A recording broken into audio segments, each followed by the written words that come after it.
To YouTube channel medical and nurses सब। आज की क्लास रहेगी हमारी कम्युनिटी हेल्थ नर्सिंग पर। तो यहाँ पर community health nursing, gynaecology, MSN और एनाटमी से सबसे ज़्यादा क्वेश्चन आपको आते हैं, बट जो मोस्टली क्वेश्चन आपके ऐड होते हैं आपके नर्सिंग एग्जाम में वो होते हैं आपके कम्युनिटी, गायनेकोलॉजी और एमएसएन से। यदि एसजीपीजीआई का पेपर दे रहे हैं आप तो 60% आपको नर्सिंग सब्जेक्ट आएंगे, और यदि आप एनएचएम जीएमसी का पेपर दे रहे हों तो आपको 80% नर्सिंग सब्जेक्ट आएंगे, और यदि सीएचओ एग्ज़ाम दे रहे हैं तो 90% आपको नर्सिंग सब्जेक्ट आएंगे, बाकी 10% अदर रहेंगे। तो यहाँ पर अभी रिसेंट में झारखंड सीएचओ में 400 वैकेंसी निकली है, तो जिन्होंने फॉर्म फिलअप नहीं किया है प्लीज़ फॉर्म फिलअप कर लीजिए। 30 जून आई थिंक लास्ट डेट है। जीपीएससी में भी वैकेंसी निकली ऑल इंडिया कैंडिडेट के लिए, तो वैकेंसी रिलेटेड क्लास और वीडियो मैं आपको एक अलग से सबमिट कर दूंगी चैनल पर, तो आप देख लेना। यहाँ पर जो भी क्वेश्चन है, अब जिनका जीएमसी वालों का, रतलाम जीएमसी वालों के एडमिट कार्ड आ गए हैं तो आप लोग प्लीज़ वेबसाइट पर जाकर डाउनलोड कर लीजिए। एमपी एनएचएम वालों में फॉर्म के लिए एप्लीकेशन स्टेटस बता दिया है, आप एलिजिबल है या नहीं तो वो भी चेक कर लें आप अपना। और एसजीपीजीआई की भी एग्ज़ाम डेट है 20 जून। तो यहाँ पर जितने भी एग्ज़ाम हैं सभी के पर्पज़ से यहाँ पर क्लासेस ली जाती हैं, ऐसा नहीं कि एक पर्टिकुलर एग्ज़ाम को लेके। तो यहाँ पर जो फर्स्ट क्वेश्चन है वो है Kishori Shakti Yojana, a scheme mean for adolescent girls is implemented under the infrastructure of which health programme. तो किशोरी शक्ति योजना है जो, यहाँ पर ध्यान से देखिए क्वेश्चन को, किशोरी शक्ति योजना जो कि एडोलेसेंट गर्ल्स के लिए एक स्कीम लाई गई थी, तो इस योजना के तहत है जो इम्प्लीमेंटेशन करने का काम कौन करता है। तो ऑप्शन में है Indian nursing council for child welfare, central social welfare, integrated child health and development services, या फिर मिड डे मील प्रोग्राम। तो यहाँ पर जो किशोरी शक्ति योजना क्या है, किशोरी शक्ति योजना 31 अगस्त 2007 को लॉन्च की गई थी। वुमेन एंड चाइल्ड डेवलपमेंट इसको क्या किया था, लॉन्च किया था। और उस टाइम पर जो उड़ीसा के चीफ मिनिस्टर थे वो कौन थे, नवीन पटनायक। तो ये बेसिक चीज़ें हो गई, एग्जाम में आ सकता है। किशोरी शक्ति योजना अभी तो पूरे में है, लेकिन फर्स्ट टाइम कहाँ पर, किस स्टेट में की गई थी, तो उड़ीसा में, और 31 अगस्त 2007 को लॉन्च की गई थी। और यहाँ पर जो मिनिस्ट्री है कौन सी, women and child development ministry है, उसके तहत इसको लाया गया था। लेकिन यहाँ पर जो इम्प्लीमेंटेशन किया जाता है किशोरी शक्ति योजना का, जिसमें 11 साल से लेके 18 साल तक की गर्ल्स हैं जो इंक्लूड की जाएंगी, जो भी जुवेनाइल गर्ल्स हम कह सकते हैं, जिनको 11 से 18 साल तक की गर्ल्स हैं जो इस प्रोग्राम के तहत इंक्लूड की गई थी। और इसमें जो इनका इम्प्लीमेंटेशन किया गया था जिस हेल्थ प्रोग्राम के तहत, वो था आईसीडीएस प्रोग्राम। यहाँ पर आपको याद रखना है कि किशोरी शक्ति योजना जो बेनिफिशियर्स हैं वो कौन है, 11 से 18 साल एज ग्रुप की गर्ल्स, एडोलेसेंट गर्ल्स। एंड यहाँ पर जो भी लोग इस 11 से 18 साल तक की जितनी भी गर्ल्स यहाँ पर इंक्लूड की गई थी, तो उनके लिए आईसीडीएस प्रोग्राम के तहत है जो इंक्लूड किया गया था। तो यहाँ पर आपको किशोरी शक्ति योजना के बारे में इसके स्कीम पढ़ लेना है, और इसकी लॉन्चिंग डेट तो आपको पता ही है, तो वो भी आपको याद रखना है। साथ ही साथ यहाँ पर इसमें जो टारगेट कौन किया गया था, एडोलेसेंट गर्ल्स, सेंट्रल गवर्नमेंट की स्कीम है। आई होप आपको क्लियर हो गई हो। और आईसीडीएस पूछे तो आईसीडीएस का मेनली एग्जाम में अभी लास्ट टाइम लोगो दे दिया था कि पहचानिए कौन सा लोगो है, तो सबको पता है, इसलिए मैंने यहाँ पे ऐड नहीं किया है। आईसीडीएस का लोगो 1975 में लॉन्च किया गया था, बेनिफिशियर्स एज ग्रुप, और इसके जो भी लैक्टेटिंग मदर है, प्रेग्नेंट मदर है, और जो फॉर्मल एजुकेशन है वो सभी इसमें इंक्लूड है। Next one is which of the following models can state government use for implementing Ayushman Bharat in their state. तो कौन सा मॉडल है जो आयुष्मान भारत स्कीम है, प्रधानमंत्री जन आरोग्य योजना, पीएमजेएवाई स्कीम है जो, तो पीएमजेएवाई स्कीम के तहत कौन सा मॉडल स्टेट गवर्नमेंट ने अपनाया है इस प्रोग्राम के इम्प्लीमेंटेशन के लिए। तो जो यहाँ पर आयुष्मान भारत प्रधानमंत्री जन आरोग्य योजना है, तो एक नेशनल हेल्थ इंश्योरेंस क्या है, national public health insurance fund type की स्कीम है। इसमें क्या था, 5 लाख तक जो यहाँ पर एग्जाम में आता है पीएमजेएवाई में, ट्रीटमेंट के लिए कितना अमाउंट तक मिल सकता है, 5 लाख तक। अब ये किस मॉडल के तहत योजना है जो काम करती है? Assurance model only, insurance, direct implementation by central government, या फिर flexibility to choose implementation assurance और इन एश्योरेंस और mixed model of their choice. तो किस बेस पर ये योजना है जो काम करती है? तो PMJY योजना है जो, इसमें 5 लाख तक है जो क्या किया जाता है, अमाउंट दिया जाता है। अब ये किस बेस पर काम करती है? तो ये करती है फ्लेक्सिबल बेस पर।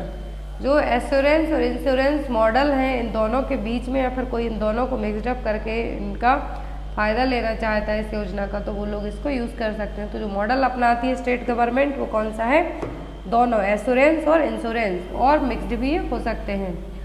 Next one is who are the health and wellness ambassador under the Ayushman Bharat योजना।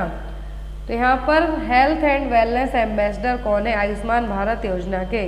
बहुत ही अच्छा और यूनिक क्वेश्चन है कि जो आयुष्मान भारत योजना है इसके हेल्थ एंड वेलनेस एम्बेसडर कौन है? चूजन बाय आशा worker, school teachers, multipurpose workers, या फिर महिला आरोग्य समिति। तो कौन है यहाँ पर जो क्या है एम्बेसडर है, हेल्थ एंड वेलनेस एम्बेसडर है? तो वो स्कूल टीचर क्या है? 2 school teacher in every school will be declared as health and wellness ambassador. यदि आपको आयुष्मान भारत योजना पीछे का उतना याद नहीं रहता आपको, तो ये फर्स्ट टाइम मैंने याद रखनी है। हेल्थ एंड वेलनेस एम्बेसडर कौन है? तो हेल्थ एंड वेलनेस एम्बेसडर हर एक स्कूल के 2 टीचर, एवरी स्कूल के 2 टीचर्स हैं जिनको health and wellness ambassador declare किया जाता है। तो यहाँ पर कहा है 1 मेल एंड 1 फीमेल को प्रेफरेंस दी जाती है। इनकेस यहाँ पर फीमेल बस है स्कूल में, जैसे कि जो किंडरगार्टन्स होते हैं वहाँ पर, लेकिन यदि स्कूल की बात कर रहे हैं हम तो वहाँ पर 1 मेल और 1 फीमेल टीचर को प्रेफरेंस दी जाती है जो कि weekly health promotion, disease prevention और इन्फॉर्मेशन देंगे हेल्थ से रिलेटेड। तो क्या है, हेल्थ एंड वेलनेस के एम्बेसडर हैं स्कूल टीचर। वो कितने होते हैं? तो पर स्कूल, हर एक स्कूल के 2 teacher. Next one is which of the following is a regional research platform for WHO South East Asia region being set up under PM आत्मनिर्भर स्वस्थ भारत योजना। तो यहाँ पर योजना है प्रधानमंत्री आत्मनिर्भर स्वस्थ भारत योजना। इसके तहत रीजनल रिसर्च प्लेटफॉर्म WHO का साउथ ईस्ट एशिया में कहाँ पर सेट किया गया है? क्रिटिकल केयर हॉस्पिटल ब्लॉक्स में, न्यू पब्लिक हेल्थ यूनिट्स में, national institute for one health, या फिर national centre for disease control school. तो यहाँ पर जो PM आत्मनिर्भर स्वस्थ भारत योजना है, क्या है? PM आत्मनिर्भर स्वस्थ भारत योजना। तो PM आत्मनिर्भर स्वस्थ भारत योजना के तहत जो यहाँ पर रीजनल रिसर्च प्लेटफॉर्म है WHO के साउथ ईस्ट एशिया में, वो कहाँ पर है? National institute for one health. क्या कहा गया है? National institute for one health. और ये जो प्रोग्राम है, जो योजना है, वित्त मंत्री निर्मला सीतारमण ने 1 फरवरी 2021 को लॉन्च की थी। तो यहाँ पर आपको याद रखना है कि जो PM आत्मनिर्भर स्वस्थ भारत योजना है लॉन्च हुई 1 फरवरी 2021 को। इसमें प्राइमरी और सेकेंडरी हेल्थ केयर के लिए ऊपर है जो काम किया जाएगा। और इसमें भी कहा गया था कि आगे आने वाले 6 सालों तक इसका जो बजट रखा गया था वो था 64,180 करोड़ रुपए। और जो यहाँ पर रीजनल साउथ ईस्ट एशिया के लिए जो रीजनल रिसर्च प्लेटफॉर्म बनाया गया था वो क्या था? National institute for one health. तो यहाँ पर आपको लॉन्चिंग डेट और इसमें क्या काम किए जा रहे हैं, तो प्राइमरी और सेकेंडरी हेल्थ केयर फैसिलिटीज़ पर क्या किया जाना है? जोर दिया जाना है। साथ ही साथ जो लॉन्च की गई थी तो 1 फरवरी 2021 को निर्मला सीतारमण ने इसको लॉन्च किया था। Next one is under JSY Janani Suraksha Yojana who escorts a pregnant woman to the government health centre for delivery. तो JSY स्कीम के तहत है, जो जननी सुरक्षा योजना स्कीम के तहत है, जो कौन है जो क्या करेगा? जो प्रेग्नेंट वूमेन है उनको हेल्थ केयर फैसिलिटी तक या फिर डिलीवरी के लिए हॉस्पिटल तक लेके जाएगा। तो यहाँ पर ऑप्शन में है ASHA, anganwadi worker, community health nurse, या फिर मल्टीपर्पज़ वर्कर। तो यहाँ पर कौन है जो एस्कॉर्ट करेगा? एस्कॉर्ट का मतलब है जो प्रेग्नेंट वूमेन है उनको हेल्थ केयर सेंटर तक लेके जाएगा डिलीवरी के लिए, तो वो है आशा वर्कर। अब यहाँ पर JSY स्कीम से 5 क्वेश्चन बनते हैं, वो यहाँ पे हम आपको रखना है। जननी सुरक्षा योजना में क्या किया गया था, इंस्टीट्यूशनल डिलीवरी के लिए बढ़ावा दिया गया था, जिससे जो मैटरनल और न्यूनेटल मॉर्टेलिटी रेट है उसको हम कम कर सकें। अब यहाँ पर यदि एग्ज़ाम में जो कैश असिस्टेंस है या फिर इंस्टीट्यूशनल डिलीवरी के टाइम पर कितना पैसा है जो दिया जाता है, मदर के लिए भी मिलता है और जो आशा वर्कर लेके जाएगी उसके लिए भी मिलेगा। तो यहाँ पर यदि रूरल एरिया की बात करें, रूरल एरिया का मतलब है जो कि शहरी क्षेत्र है, तो शहरी क्षेत्र की बात करें तो यहाँ पर कितना दिया जाता है, रूरल एरिया में मदर को दिया जाता है 1400 रुपये, और जो LPS और HPS है, यहाँ पर LPS का मतलब है लो परफॉर्मिंग स्टेट। कैसे लो परफॉर्मिंग स्टेट है तो 1400 दिया जाएगा माँ के लिए, और 600 रुपये रहेगा उसमें आशा का पैकेज इंक्लूड। और यदि हाई परफॉर्मिंग स्टेज है तो ओनली 700 दिया जाएगा इसके लिए, माँ के लिए 600 रहेगा आशा के लिए। अब यदि अर्बन एरिया की बात कर रहे हैं हम, अर्बन एरिया है यदि जैसे कि शहरी क्षेत्र हैं, तो यहाँ पर मदर के लिए पैकेज होगा 1000 LPS में लो परफॉर्मिंग स्टेट में, हाई परफॉर्मिंग स्टेट हैं तो 600 रुपये, आशा के लिए 400 रहेगा दोनों केस में। अब यहाँ पर जो आशा का पैकेज है इसमें कहा गया है ASHA package of ₹600 in rural areas include 300 for ANC component and 300 for facilitating institutional delivery. ये पॉइंट आपको याद रखने की ज़रूरत है। तो आपने देखा कि आशा का पैकेज यदि पूछें जो JSY स्कीम के तहत है, जो प्रेग्नेंट महिला को हॉस्पिटल लेके जा रही है, तो 600 मिलेंगे रूरल एरिया में, चाहे LPS स्टेट हो या फिर HPS स्टेट हो। अर्बन है तो 400 रुपये मिलेंगे। लेकिन यदि यहाँ पर कहा गया है कि यदि यही आशा का पैकेज जो 600 रुपये है, तो इसको जो टोटल 600 रुपये मिले हैं तो प्रेग्नेंट महिला से पैसे नहीं मांग सकती है कि आपके जो डिलीवरी के लिए हम ले गए हमें 600 रुपये बस मिले हैं, आपको और देना होगा हॉस्पिटल ले जाने के। ऐसा नहीं है। तो यहाँ पर 600 रुपये किस तरीके से दिए जाते हैं कि 300 रुपये आप जो प्रेग्नेंट लेडी को हॉस्पिटल लेके गए हैं वो हैं, और 300 रुपये जो आप ANC चेकअप वगैरह के लिए लेके गए उसके हैं, तो टोटल मिला के 600। ऐसे ही यदि अर्बन एरिया में बात करें तो जो 400 दिए गए हैं तो 200 रुपीज़ करके इस तरीके से दिए जाते हैं। तो यहाँ पर आपको यदि एग्ज़ाम में आता है कि LPS स्टेट में जो टोटल अमाउंट पूछें तो 2000 बताना है रूरल एरिया में, और HPS में पूछें तो 1300। इसका चाहे तो आप स्क्रीनशॉट लेके रख सकते हैं या फिर याद कर सकते हैं, क्योंकि ये एग्ज़ाम में आता है, स्पेशली आप जब NHM और CHO एग्ज़ाम देने वाले हो तब। Next one is health survey and planning committee is also known as. Health survey और प्लानिंग कमेटी के लिए क्या कहा जाता है, Mudaliar committee, Bhore committee, Mukherjee committee या फिर ननद्दी अबव। जो हेल्थ सर्वे और प्लानिंग कमेटी है इसका दूसरा नाम क्या है, मुदलियार कमेटी। क्या है, मुदलियार कमेटी, जो कि 1962 में। एंड डेवलपमेंट कमेटी याद रखना, health survey and planning committee है तो Mudaliar, health survey and development committee है तो भोर कमेटी। नेक्स्ट है यहाँ पर which of the following is not an objective of epidemiology. तो एपिडेमियोलॉजी के ऑब्जेक्ट कौन से नहीं है, दैट मीन्स एम कौन से नहीं है। ऑप्शन है यहाँ पर to determine the extent of disease found in the community, to evaluate both existing and new preventive and therapeutic measures and modes of healthcare delivery, to study the natural history and prognosis of disease, to help draw conclusion on the social cause of the problem। तो यहाँ पर object बताने हैं आपको कौन सा नहीं है एपिडेमियोलॉजी का। तो एपिडेमियोलॉजी में क्या किया जाता है, डिसीज़ क्यों हुई, क्या रीज़न है इसका, कैसे इसको प्रिवेंट कर सकते हैं, क्या थेरेप्यूटिक मेजर्स रहेंगे जिससे हम इसको ट्रीट कर सकते हैं, वो सब किस में आएंगे, एपिडेमियोलॉजी में। तो यहाँ पर एक्सटेंट ऑफ डिसीज़ की कम्युनिटी में किसके कारण हुई है, कैसे प्रिवेंट करें, कैसे ट्रीट कर सकते हैं हेल्थ केयर डिलीवरी सिस्टम में इसको, डिसीज़ की हिस्ट्री क्या रही है और प्रोग्नोसिस क्या है डिसीज़ की, तो सब आएंगे। लेकिन कंक्लूज़न है जो इसमें हम नहीं निकाल सकते हैं, क्या है, कंक्लूज़न नहीं निकाल सकते एपिडेमियोलॉजी में कि डिसीज़ इस तरीके से हुई है। वही हमारा कंक्लूज़न है कि कोई भी रिजल्ट है जो आप प्रेजेंट नहीं कर सकते, फाइनल रिजल्ट, वो क्या कहलाएगा यहाँ पर, कंक्लूज़न।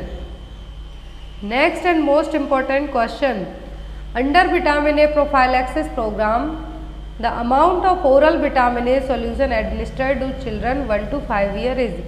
यदि यहाँ पर स्पेसिफिक एज पूछे तब आपको अलग आंसर देना है, लेस देन 6 मंथ पूछे तो अलग, मोर देन 1 मंथ पूछे तो अलग, और 9 मंथ टू 12 मंथ पूछे तो अलग।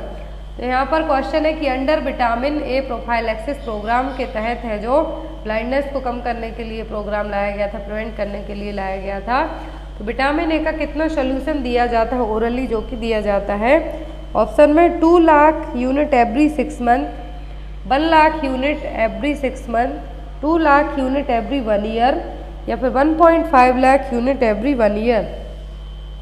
तो यहाँ पर जो विटामिन ए प्रोफाइलैक्सिस प्रोग्राम है, इसमें जो अमाउंट दिया जाता है विटामिन ए का वो कितना होता है 2 लाख यूनिट एवरी 6 मंथ। जब एज यहाँ पर बता दी गई है कि 1 से 5 साल है, कितनी है 1 से 5 साल है, तो कितना देना है हमें 2 लाख यूनिट एवरी 6 मंथ में। यदि टोटल डोज की बात की जाए तो वो भी आपको एग्जाम में आ सकता है। और जो प्रोग्राम है कब लाया गया था vitamin A prophylaxis, national prophylaxis programme against nutritional blindness, तो 1970 में 1970 में लाया गया था। इसमें कहा गया था कि जो एक साल से लेकर 3 साल तक के एज ग्रुप के बच्चे थे, लेकिन आफ्टर दैट इसमें बढ़ाया गया था। तो यहाँ पर इसके तहत जो डोज दिया जाता है ये होता है, पूछा जाता है तो इन्फेंट और चिल्ड्रन, यदि बच्चे की एज यहाँ पर कही जाती है लेस देन 5 मंथ है, मतलब हम क्या कह सकते हैं यंग इन्फेंट है तो 50,000 आयु। यदि ओल्डर है बच्चा, ओल्डर इन्फेंट का मतलब है 6 महीने से लेकर 11 महीने तक है तो 1 लाख। और यदि 1 साल से 5 साल तक की एज ग्रुप कहा जाता है तब कितना डोज दिया जाएगा, तब डोज दिया जाएगा 2 लाख। अब यहाँ पर बात की जाती है कि यदि बच्चे को क्या है ज़ीरोफ्थेल्मिया है, नाइट ब्लाइंडनेस है, या फिर वाइट हॉट स्पॉट है, एग्जाम में आ सकता है आपको। तो यहाँ पर हमने बात कर ली विटामिन ए प्रोफाइलैक्सिस प्रोग्राम के तहत कि यदि बच्चे की एज लेस देन 5 मंथ है, मतलब हाफ ईयर का है, तो 50,000 देना है। 6 महीने से 11 महीने का है तो 1 लाख देना है। लेकिन यहाँ ऊपर क्वेश्चन में था कि 1 से 5 साल का है तो कब कितना देना है 2 लाख यूनिट एवरी 6 मंथ में देनी, कितना 2 लाख यूनिट हर 6 महीने में देना है। और यदि बच्चे को ये प्रॉब्लम है ज़ीरोफ्थेल्मिया है, नाइट ब्लाइंडनेस है, या फिर वाइट हॉट स्पॉट है, तो 10,000 एवरी डे फॉर 25 और 25,000 every week for at least 3 month तक। ये जो यूनिट है यहाँ पर, तो हमने अभी तक जो बेसिक पढ़े थे कि बिना किसी प्रॉब्लम के हैं तो इतना देना है। लेकिन यदि प्रॉब्लम हो गई है, ज़ीरोफ्थेल्मिया हो गया, ड्राइनेस है आँखों में, नाइट ब्लाइंडनेस है, वाइट हॉट स्पॉट है, तो 10,000 एवरी डे देना है या फिर 25,000 एवरी वीक देना है यूनिट, कितना 3 महीने तक। फिर यदि एक्टिव कॉर्नियल रिलीजन है जो कि रेयर केस में होगा, देना है 2 लाख ऑन डेज 1, 2 एंड 14। फिर बहुत ज़्यादा अमाउंट है जो देना है। Next one is government of India adopted national nutrition policy in. तो इंडियन गवर्नमेंट ने नेशनल न्यूट्रिशन पॉलिसी को कब अडॉप्ट किया था 1997, 1993, 1995 या फिर 1960 में। तो गवर्नमेंट ऑफ इंडिया ने नेशनल न्यूट्रिशनल पॉलिसी को अडॉप्ट किया था 1993 में। इसका हेडक्वार्टर पूछा जाता है नेशनल इंस्टीट्यूट ऑफ न्यूट्रिशन, तो कहाँ पर है हैदराबाद में। कहाँ पर है national institute of nutrition, Hyderabad में। नेशनल न्यूट्रिशन पॉलिसी गवर्नमेंट ने अपनाई थी 1993 में। नेक्स्ट वन इज, और जो भी लोग पेपर देने वाले हो मैं बता दूं कि जो आपका जीके जीएस आने वाला है एट प्रेजेंट में जो भी चीज़ें हुई हैं उन्हीं में से आएगा। ऐसा नहीं कि आपको बाबा आदम के ज़माने का जीके रख दिया जाए, क्योंकि जो स्पेशली NHM CHO एग्ज़ाम होते हैं उनमें रिसेंट का ही पूछा जाता है। बट जो SGPG आई है तो उसमें आपका 40 मार्क्स है नॉन नर्सिंग से, तो आपको उसके लिए भी अच्छे से प्रिपेयर करके रखना है। तो यहाँ पर क्वेश्चन है processing of sanitising and preserving the dead body from the decaying is. तो डेड बॉडी को हमें गलने से या फिर सड़ने से बचाने के लिए प्रिजर्व करते हैं, सैनिटाइज करके रखते हैं, तो वो क्या कहलाता है बायोप्सी, ऑटोप्सी, नेक्रोप्सी या फिर एम्बॉल्मिंग। तो यहाँ पर जो डेड बॉडी है आफ्टर 24 आवर के बाद डिके हैं जो सड़ना स्टार्ट हो जाती हैं, तो उससे बचाने के लिए क्या किया जाता है प्रिजर्वेटिव्स लगा के सैनिटाइजिंग करके रखा जाता है। तो पूरी प्रोसेस क्या कहलाती है एम्बाल्मिंग। क्या कहलाती है एम बाल्मिंग, जनरली जो जिन लोगों की बॉडीज़ को स्टोर करके रखा जाता है या फिर कुछ टाइम तक उनके फैमिली रिलेटिव्स मॉर्चरी में लेने नहीं जा पाते, कुछ भी रीज़न हो सकता है या फिर पहचान नहीं हो पाती है, तो उस बॉडी को डिके होने से बचाने के लिए जो पूरी प्रोसेस की जाती है वो क्या कहलाती है? एम बाल्मिंग। तो यहाँ पर बायोप्सी का मतलब होगा टिश्यू रिमूवल करना किसी डिसीज़ के एग्जामिनेशन के लिए। ऑटोप्सी की जाती है पोस्टमार्टम जिसको हम कहें, और यहाँ पर नेक्रोप्सी है जो पोस्टमार्टम से ही मिलता जुलता है यहाँ पर टर्म है, लेकिन इसमें एनिमल्स के लिए किया जाता है तो वो क्या है? नेक्रोप्सी। और यदि ह्यूमन बीइंग के लिए किया जाता है तो autopsy. Next one is according to new guidelines 2010 of ICMR, what amount of iron is required daily for a pregnant lady. तो एक प्रेग्नेंट लेडी के लिए कितने अमाउंट की ज़रूरत पड़ेगी इसकी? आयरन की 20 mg per day, 30 mg per day, 35 mg per day या फिर 41 mg पर डे। तो ICMR गाइडलाइन के अकॉर्डिंग पर डे है जो किसी भी लेडी जो प्रेग्नेंट लेडी है उसको 35 mg पर डे आयरन की ज़रूरत पड़ेगी। Next one is which of the following is not a characteristics feature of pellagra. तो इनमें से पेलाग्रा का फीचर्स कौन सा नहीं है? डायरिया, डिमेंशिया, ड्राउजीनेस या फिर डर्मेटाइटिस। तो पेलाग्रा के 4D सिम्टम्स होते हैं, तो कौन सा नहीं है? तो वो ड्राउजीनेस। बाकी 4 कौन कौन से हैं? Dementia, dermatitis, diarrhoea and death क्या है? 4D सिम्टम है। यदि आता है आपको 4D सिम्टम डिसीज कौन सी है तो वो पेलाग्रा जो कि नियासिन की कमी के कारण होगी। यदि 4D प्रोग्राम पूछें तो वो RBS के प्रोग्राम। याद रखना है आपको ये दोनों चीज़ें। 4D डिसीज आती है यदि तो क्या है? पेलाग्रा जो कि नियासिन की कमी के कारण होगी। 4D सिम्टम है इसके dementia, dermatitis, diarrhoea and final है डेथ। अब 4D प्रोग्राम पूछते हैं तो वो क्या है? राष्ट्रीय बाल स्वास्थ्य कार्यक्रम RBS के प्रोग्राम जो कि जन्म से लेकर 18 साल तक के एज ग्रुप के बच्चों को कवर करने के लिए लाया गया था। इसके 4Ds क्या है? Defect at birth, deficiency, disease, developmental delay including the disabilities. तो ये क्या हो गए? 4D प्रोग्राम पूछे तो RBS के, 4D डिसीज पूछते हैं तो क्या है? Pellagra. Next one is disulfiram is a drug that is used in treatment of. तो डाइसल्फ्राम एज डिटरेंट एजेंट का काम करती है, तो एक इसको ट्रीट करने में यूज़ की जाती है। मलेरिया, लेप्रोसी, एड्स या फिर अल्कोहलिज्म। तो डाइसल्फ्राम जो ड्रग है किसके ट्रीटमेंट में यूज़ की जाती है? अल्कोहलिज्म में, और एक डिटरेंट एजेंट का काम करेगी।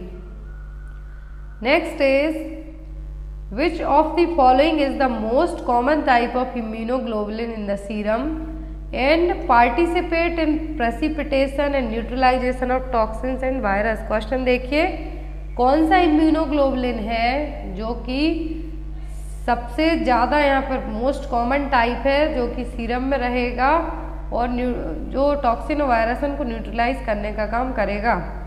IgM, IgG, IgA या फिर IgE। तो यहाँ पर जो इम्यूनोग्लोबुलिन है मोस्ट कॉमनली पाया जाता है, लेकिन क्या करता है? टॉक्सिन और वायरस को न्यूट्रलाइज करता है, तो क्या? IgG। यहाँ पर एक चार्ट के थ्रू सबसे इजी आपको समझ में आएगा। जो बॉडी में सबसे ज़्यादा परसेंटेज ऑफ टोटल की बात करें तो क्या होता है? IgG। ब्लड में रहेगा, लिम्फ में रहेगा, इंटेस्टाइन में रहेगा। जो भी बैक्टीरिया, वायरस, टॉक्सिन्स आएंगे उनके लिए क्या रहेगा? एक्टिव हो जाएगा और यहाँ पर फैगोसाइटोसिस रिस्पॉन्स के लिए हेल्प करेगा।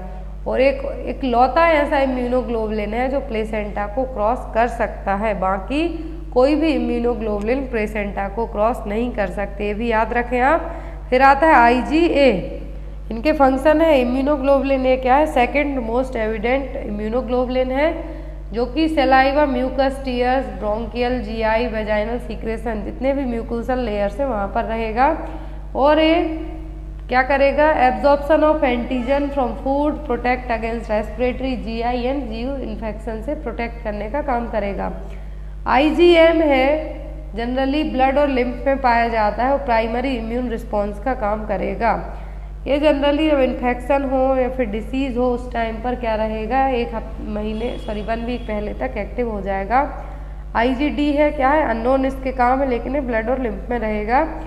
IgE सबसे कम और लेकिन सबसे ज़्यादा हेल्पफुल, जो भी हाइपर सेंसिटिविटी रिस्पॉन्स होते हैं हाइपर सेंसिटिविटी रिएक्शन होगी उसमें कौन एक्टिवेट होगा सबसे ज़्यादा, तो वो है IgE। आई होप आपको पूरे पांचों क्लियर हो गए हो। सबसे ज़्यादा आता है जो क्वेश्चन वो है IgG, IgA, IgM और IgE को लेके। तो IgE का एक ही क्वेश्चन बनता है सबसे ज़्यादा जो, वो है hyper sensitivity response, allergic response. और IgM का आता है यदि, तो वो होता है कि कोई डिसीज़ के इन्फेक्शन के टाइम पर प्राइमरी रिस्पॉन्स कौन देगा, IgM। और यदि बात करें IgG की, तो सबसे ज़्यादा IgG रहता है बॉडी में, ये प्लेसेंटा को क्रॉस कर सकता है और बाकी कोई भी प्लेसेंटा को क्रॉस नहीं कर सकता। तो ग्लोबुलिन क्लियर हो गया हो, क्योंकि इसमें यहाँ पर आपके से एक चार्ट से 5 से 6 क्वेश्चन तक एग्जाम में आ जाते हैं। नेक्स्ट है यहाँ पर Hind Kushtha Nivaran Sangh is a voluntary agency related to the disease. Hind Kushtha Nivaran संघ एक वॉलंटरी एजेंसी है, किससे रिलेट करती है, किस डिसीज से, TB से, लेप्रोसी से, मलेरिया से या फिर फाइलेरियासिस से। तो कुष्ठ का मतलब क्या होता है, लेप्रोसी। तो यदि आपको ज़्यादा अपना दिमाग नहीं लगाना और याद रखना है ऐसा क्वेश्चन, तो यहाँ पर क्या है, हिंद कुष्ठ, कुष्ठ रोग हम हिंदी में किसको कहते हैं, लेप्रोसी को।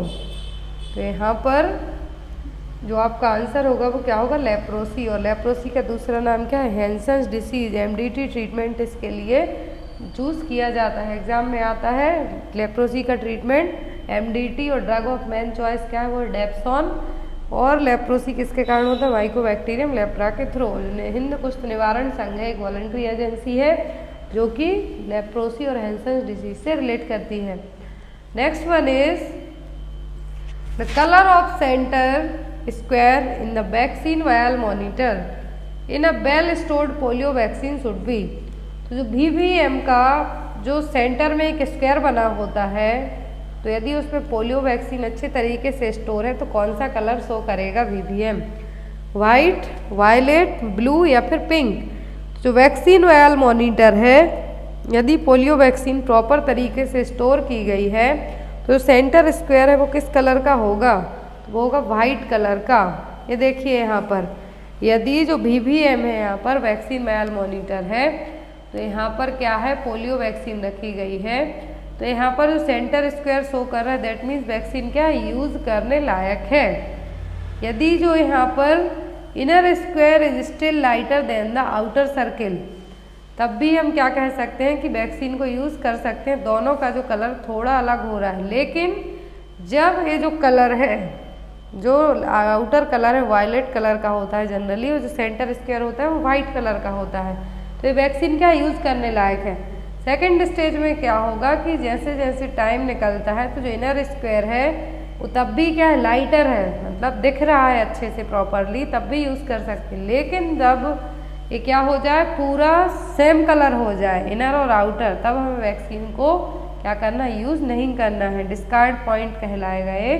और लास्ट में इवन अंदर का कलर भी जो सेंटर स्क्वायर है वो पर्पल कलर का, वायलेट कलर का हो जाए, आउटर कलर लाइटर हो जाए, तो वो क्या कहलाएगा, ये वैक्सीन को थ्रू करने की कंडीशन है जो हो गई है और हमें वैक्सीन यूज़ नहीं करना है। तो ये चारों स्टेप याद रखना है। फर्स्ट में जो सेंटर स्क्वायर यदि पूरा वाइट है तो वैक्सीन को हम यूज़ कर सकते हैं। सेकेंड में क्या रहेगा, थोड़ा हल्का वाइट होगा लेकिन तब भी यूज़ कर सकते। लेकिन थर्ड में क्या आएगा, थर्ड फेज एक ऐसी फेज आएगी, थर्ड स्टेज, कि जो सेंटर स्क्वायर और जो आउटर सर्किल है वो दोनों सेम कलर के हो जाए। लास्ट में आएगा सेंटर स्क्वायर ज़्यादा वायलेट हो रहा है as compare to outer circle के, तब भी वैक्सीन को हमें डिस्कार्ड करना है। Next one is GOBI campaign of the UNICEF includes all except. GOBI campaign में सब चीज़ें इंक्लूड हैं किसी एक को छोड़कर, growth monitoring, observation, breast feeding, immunisation. तो गोबी कैंपेन लाया गया था यूनिसेफ के थ्रू। तो यहाँ पर इसका जो पॉइंट नहीं है वो क्या है, ऑब्जर्वेशन। तो क्या क्या इसके पॉइंट है, growth chart to monitor child development. GOBI campaign के थ्रू बच्चों का जो हेल्थ एंड ग्रोथ चार्ट है वो यहाँ पर ग्रोथ चार्ट है जो मेंटेन किया जाता है। ओरल रिहाइड्रेशन, ब्रेस्ट फीडिंग और इम्यूनाइजेशन ये किसके पार्ट हैं, गोबी कैंपेन के। यूनिसेफ का फुल फॉर्म है यहाँ पर United Nation International Children's Emergency Fund. स्थापना हुई थी उसकी 11 दिसंबर 1946 को। हेडक्वार्टर न्यूयॉर्क में है और इसकी जो लीगल अभी प्रेजेंट में क्या है, एक्टिव ऑर्गेनाइजेशन है जो कि बच्चों के लिए स्पेशली अभी रूस यूक्रेन का युद्ध छिड़ा था या फिर बच्चों के लिए सबसे ज़्यादा काम कौन करता है? UNICEF. Next one is mode of transmission of pertussis. तो पर्ट्यूसिस का ट्रांसमिशन मोड क्या है? वूफिंग कफ, पर्ट्यूसिस या फिर 100 दिन की खांसी। Bacterial transmission through the contaminated water, droplet infection या फिर फीको ओरल रूट। तो डीपीटी जो पर्ट्यूसिस है, डिप्थीरिया है, दोनों क्या है? ड्रॉपलेट इन्फेक्शन है।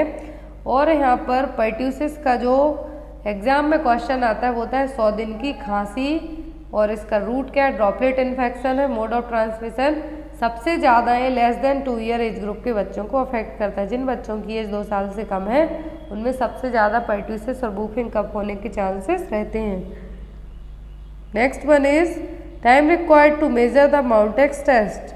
तो माउंटेक्स टेस्ट में, ट्यूबरकुलिन टेस्ट में पीपीडी इंट्राडर्मल रूट के थ्रू आपकी बॉडी में इंजेक्ट की जाती है। कितना टाइम तक वेट करना होता है कि माउंटेक्स ट्यूबरकुलिन जो टेस्ट है उसकी रीडिंग प्रॉपर की जाएगी? तो वो होता है जनरली 72 घंटे तक, लेकिन रेंज दी जाती है 48 से 72 घंटे तक की। Next is the time interval between infection of suspected person and appearance of sine and symptom of the disease is called. Nursing का फेमस क्वेश्चन है जो हर एक एग्जाम में आता है कि आपकी बॉडी में कोई पैथोजन माइकोबैक्टीरिया एंटर हो गया, उसने अपने फर्स्ट साइन सिम्टम शो किए डिसीज के, तो टाइम पीरियड क्या कहलाता है? Incubation period. क्या कहलाएगा? Incubation period.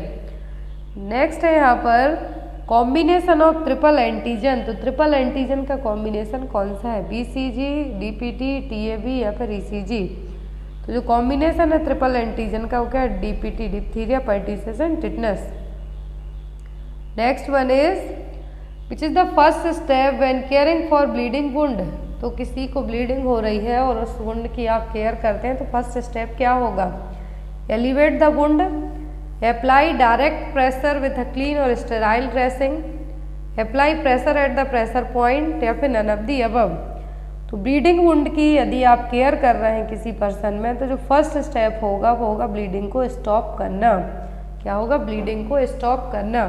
तो कैसे करेंगे आप? जहाँ से भी जिस भी पार्ट से ब्लीडिंग हो रही है वहाँ पर प्रेशर लगा के स्टेराइल गॉज से स्टेराइल कपड़ा लेकर क्या कर सकते हैं आप? वहाँ पर प्रेशर लगा के उस ब्लीडिंग को स्टॉप करना है और क्लीन ड्रेसिंग है जो करनी है। क्या होगा आपका answer? Apply direct pressure with a clean और sterile dressing. Next one is characteristics of blood flow due to arterial bleeding is the following except. तो यदि ब्लीडिंग हो रही है, आर्टेरियल ब्लीडिंग हो रही है, तो सभी कैरेक्टर हैं, मतलब जो ब्लड फ्लो हो रहा है आर्टेरियल ब्लीडिंग के कारण वो उसके फीचर्स सब हैं किसी एक को छोड़कर। Bright red in colour, spots at each contraction of the heart, flow is pulsatile, dark red in colour. तो यहाँ पर जो आर्टेरियल ब्लीडिंग हुई है, क्या है? आर्टरी से जो ब्लड फ्लो हुआ है वो ब्राइट रेड कलर का होगा। हर एक हार्ट के कॉन्ट्रैक्शन पे स्पॉट्स देखने को मिलेगा, पल्सेटाइल फ्लो होगा, लेकिन ये डार्क रेड कलर का नहीं होगा, ये ब्राइट कलर का होता है, ब्राइट रेड का होगा, ना कि डार्क रेड कलर का होगा। तो यहाँ पर आपका आंसर क्या होगा? D. Next one is an agent that has power to kill microorganism. क्या है? ऐसे एजेंट जिनके क्या कर सकते हैं? माइक्रो ऑर्गेनिज्म को मार सकते हैं। वो क्या है? बैक्टीरियोस्टैटिक, बैक्टीरिसाइड, एंटीसेप्टिक या फिर इन्फेक्शन। तो यहाँ पर कौन से एजेंट है? वो bactericide. Next one is inflammation of the tongue. तो टंग का इन्फ्लामेशन क्या कहलाएगा? ग्लोसाइटिस, जिंजिवाइटिस, स्टोमेटाइटिस या फिर पेरोटाइटिस। तो टंग इन्फ्लामेशन कहलाता है ग्लोसाइटिस। क्या कहलाएगा? ग्लोसाइटिस। जिंजिवाइटिस का मतलब होगा यहाँ पर गम्स में इन्फेक्शन, इन्फ्लामेशन होना। स्टोमेटाइटिस का मतलब होगा ओरल म्यूकोसा में इन्फेक्शन होना। Next one is in following which one is sleep talking. तो कुछ लोग नींद में बात करते हैं, बड़बड़ाने का काम करते हैं, तो उसके लिए हम क्या कहेंगे? डिस्पेप्सिया, सोमनोएम्बोलिज्म, सोमनिल्यूकी या फिर इंसोम्निया। तो जो लोग नींद में बड़बड़ाने की आदत रखते हैं, नींद में बोलने की आदत रखते हैं, उसको हम क्या कहते हैं? Sleep talking. स्लीप टॉकिंग के लिए क्या कहेंगे हम? सोमनिल्यूकी। यहाँ पर tobacco contains a poisonous substance that is called, तो तंबाकू में जो पॉइजनस जहर रहेगा वो क्या कहलाता है, सब्सटेंस होगा निकोटिन, नारकोटिक, अल्कोहल या फिर कैफीन। तंबाकू के लिए हम जो टोबैको डे सेलिब्रेट करते हैं वो अभी रिसेंट में ही हमने मनाया 31 मई को। तो यहाँ पर टोबैको कंटेन जो पॉइजनस सब्सटेंस है वो क्या कहलाते हैं, nicotine. Next one is a disease caused by allergic disease is called, तो कौन सी डिसीज है जो एलर्जन के कारण होगी, ऑप्शन में अस्थमा, टीबी, कैंसर या फिर गैस्ट्रोएंटराइटिस। तो जो यहाँ पर एलर्जिक डिसीज है वो कौन सी है, तो वो asthma. Next and most important question, patient fighting with the ventilator is called, यदि पेशेंट को वेंटिलेटर पर भी रखा गया है लेकिन वो उससे भी फाइट कर रहा है तो क्या है, बकिंग, किंकिंग, विनिंग या फिर डिस्ट्रेस। तो patient fighting with the ventilator that means क्या कहलाता है, बकिंग, बकिंग द बेंट या फिर टर्म यूज किया जाता है PVA और baking the bent. When a patient ventilatory demands are not matched by assistance from the mechanical ventilator, यदि पेशेंट को जिस वेंटिलेटर जितनी ज़रूरत है वो यदि मैकेनिकल वेंटिलेटर से सप्लाई मैच नहीं कर पा रही है तो वो क्या कहलाता है, baking the bent. Next one is the term used for babies born as a result of retarded intrauterine fetal growthage, तो ऐसे बेबीज के लिए क्या टर्म यूज किया जाएगा जो इंट्रायूट्राइन फीटल ग्रोथ के साथ डिलीवर हुए हैं, मतलब उनने जो जेस्टेशनल पीरियड पूरा कंप्लीट किया है, जो 37 to 40 वीक जो नॉर्मल टर्म प्रेगनेंसी का ड्यूरेशन है पूरा कंप्लीट किया है, लेकिन उसके बाद भी उन बच्चों का नॉर्मल बर्थ वेट पैदा नहीं होता है, तो बेबीज क्या कहलाएंगे, preterm, low birth weight babies, small for date babies या फिर रिटार्टेड बेबीज। तो ऐसे बच्चे जो इंट्रायूट्राइन फीटल ग्रोथ IUGR के रहे हो तो वो क्या कहलाते हैं, small for date babies. Preterm तो बिफोर 37 के पहले हो गए, पोस्टर्म आफ्टर 42 वीक के बाद हुए, लो बर्थ वेट बेबीज जिनका वजन 2.5 kg से कम है वो। Next one is benzene is associated with the cancer of, तो बेंजीन के कारण कौन सा कैंसर हो सकता है, स्किन, ब्लैडर, लंग्स या फिर ल्यूकेमिया। तो बेंजीन के कारण जो कैंसर होने के चांसेस होंगे वो होंगे ल्यूकेमिया और ब्लड कैंसर। कौन सा कैंसर, ब्लड कैंसर और ल्यूकेमिया।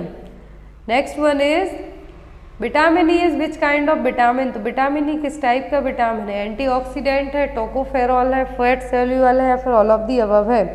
तो यहाँ पर सभी क्वालिटी दी है विटामिन ई की। विटामिन ई का दूसरा नाम क्या है, टोकोफेरॉल। ये एक एंटीऑक्सीडेंट और फैट सोल्यूबल विटामिन भी है, तो आंसर करेंगे आप ऑल ऑफ दी अबव। अब यहाँ पर दो टाइप के विटामिन होते हैं, फैट सोल्यूबल और दूसरे होते हैं वाटर सोल्यूबल। तो फैट सोल्यूबल क्या होते हैं, बॉडी में स्टोर हो सकते हैं, लेकिन वाटर सोल्यूबल स्टोर नहीं होते हैं। तो फैट सोल्यूबल कौन कौन से हैं, vitamin A, D, E, K। Vitamin A का दूसरा जो केमिकल नाम है वो है रेटिनॉल। विटामिन डी को कहा जाता है कैल्सीफेरॉल। एग्जाम में क्वेश्चन आता है कि यदि बर्न के पेशेंट हैं तो कौन सा विटामिन लॉस हो जाता है, तो वो होता है विटामिन डी, क्योंकि वो जनरली स्किन में ही स्टोर होता है। फिर आता है टोकोफेरॉल, तो विटामिन ई है। विटामिन के को क्या कहा जाता है, फाइलोक्विनोन। क्या है, फाइलोक्विनोन। वाटर सॉल्युबल में विटामिन सी और विटामिन बी कॉम्प्लेक्स के पूरे विटामिन आते हैं। इनके आपको मेनली केमिकल में वो फंक्शन याद रखना है। B1 thiamine, B2 riboflavin, B3 niacin, B5 pantothenic, B6 pyridoxine, B7 biotin, B9 को फॉलेट कहा जाता है, B12 कोबालमिन। क्या है, कोबालमिन। और लास्ट आता है एस्कॉर्बिक एसिड, जिसको हम विटामिन सी कहते हैं। इसकी कमी के कारण क्या होता है, स्कर्वी। अब यहाँ पर जितनी डिसीज के नाम हैं उनका आपको स्क्रीनशॉट रख लेना है और याद कर लेना है कि सबसे पहले आपको जितनी भी वाटर सॉल्युबल हैं, B1 से थायामीन की कमी से वेरी होगा, नियासिन की कमी के कारण क्या होगा, पेलाग्रा। B6 और पायरिडॉक्सिन की कमी से होता है एनीमिया। कोबालमिन की कमी से क्या होता है, परनीसियस एनीमिया। क्या है, B12 कोबालमिन की कमी से परनीसियस एनीमिया। मेगालोब्लास्टिक एनीमिया पूछे तब आपको कहना है फॉलेट की कमी के कारण। विटामिन सी की कमी से क्या होता है, स्कर्वी और जो लिप्स के यहाँ पर आपको छिले हुए रहेंगे वो किसके कारण होंगे, विटामिन सी की कमी से। और जो वुंड को रिकवर करने में जो हेल्प करते हैं वो कौन से हैं, विटामिन सी। विटामिन ए की कमी के कारण आँखों से रिलेटेड जितनी भी प्रॉब्लम है वो आ जाएंगी। विटामिन डी से जितनी भी हड्डियों की प्रॉब्लम है वो आएंगी, स्किन प्रॉब्लम होंगी।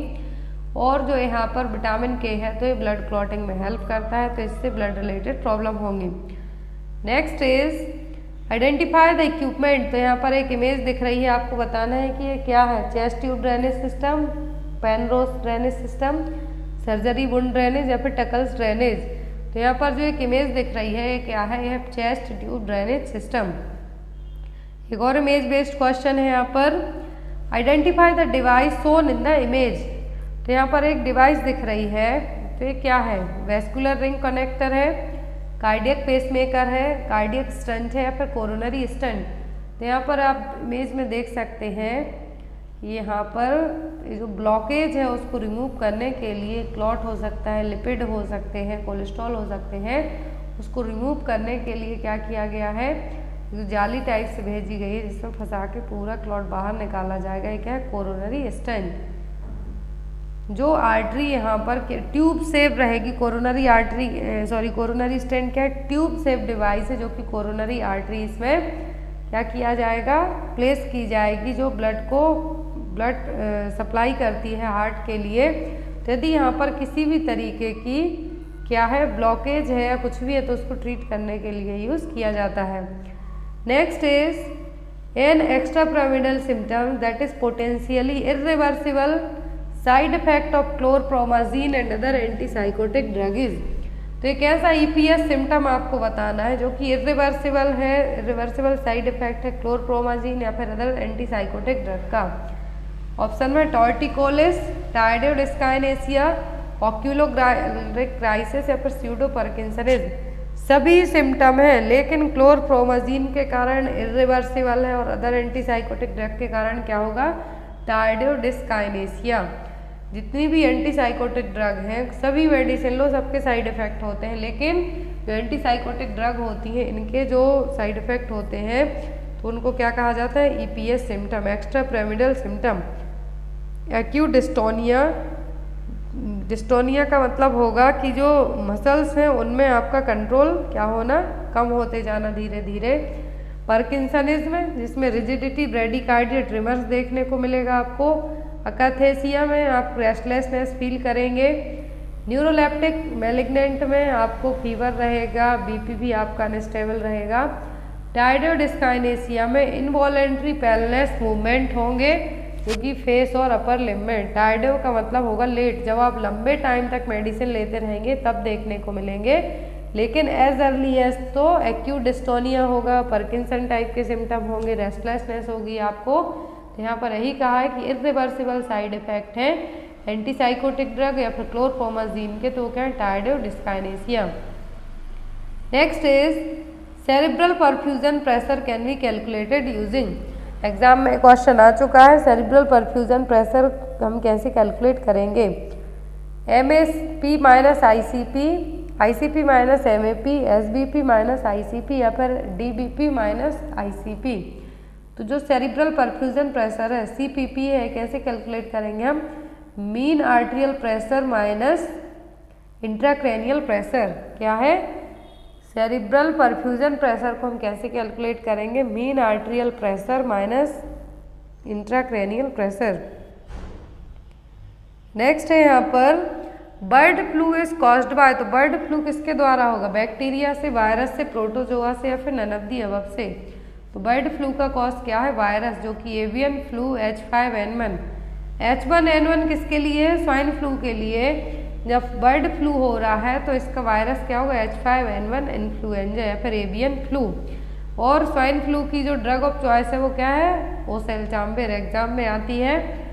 नेक्स्ट है यहाँ पर इमेज दिख रही है आपको, इसका आंसर आप लोग कमेंट बॉक्स में देंगे। क्वेश्चन है identify the type of Leopold manoeuvre given in this image. तो हमने चारों ग्रिप बहुत अच्छे से पढ़ी हुई हैं, तो यहाँ पर चारों ग्रिप के नाम दिए हुए हैं, पावलेक, फर्स्ट पेल्विक, लेटरल या फिर फंडल ग्रिप। तो यहाँ पर आपको इस इमेज को देख के बताना है कि ये कौन सी ग्रिप है जो परफॉर्म की जा रही है। लियोपोल्ड मैन्यूवर है जो कौन सा टाइप है। 4 होती हैं, पावलेक, फर्स्ट पेल्विक, लेटरल और फंडल। तो यहाँ पर आप बताएंगे कि इसका सही आंसर क्या होगा। नेक्स्ट क्लास होगी अब वो गायनेकोलॉजी की आपकी होगी, 1 लाइनर क्वेश्चन होंगे। फाइनल क्लास होगी आपके SGPGI और GMC के लिए, तो उसमें इसका आंसर आपको बताया जाएगा। Thank you for watching us, bye bye.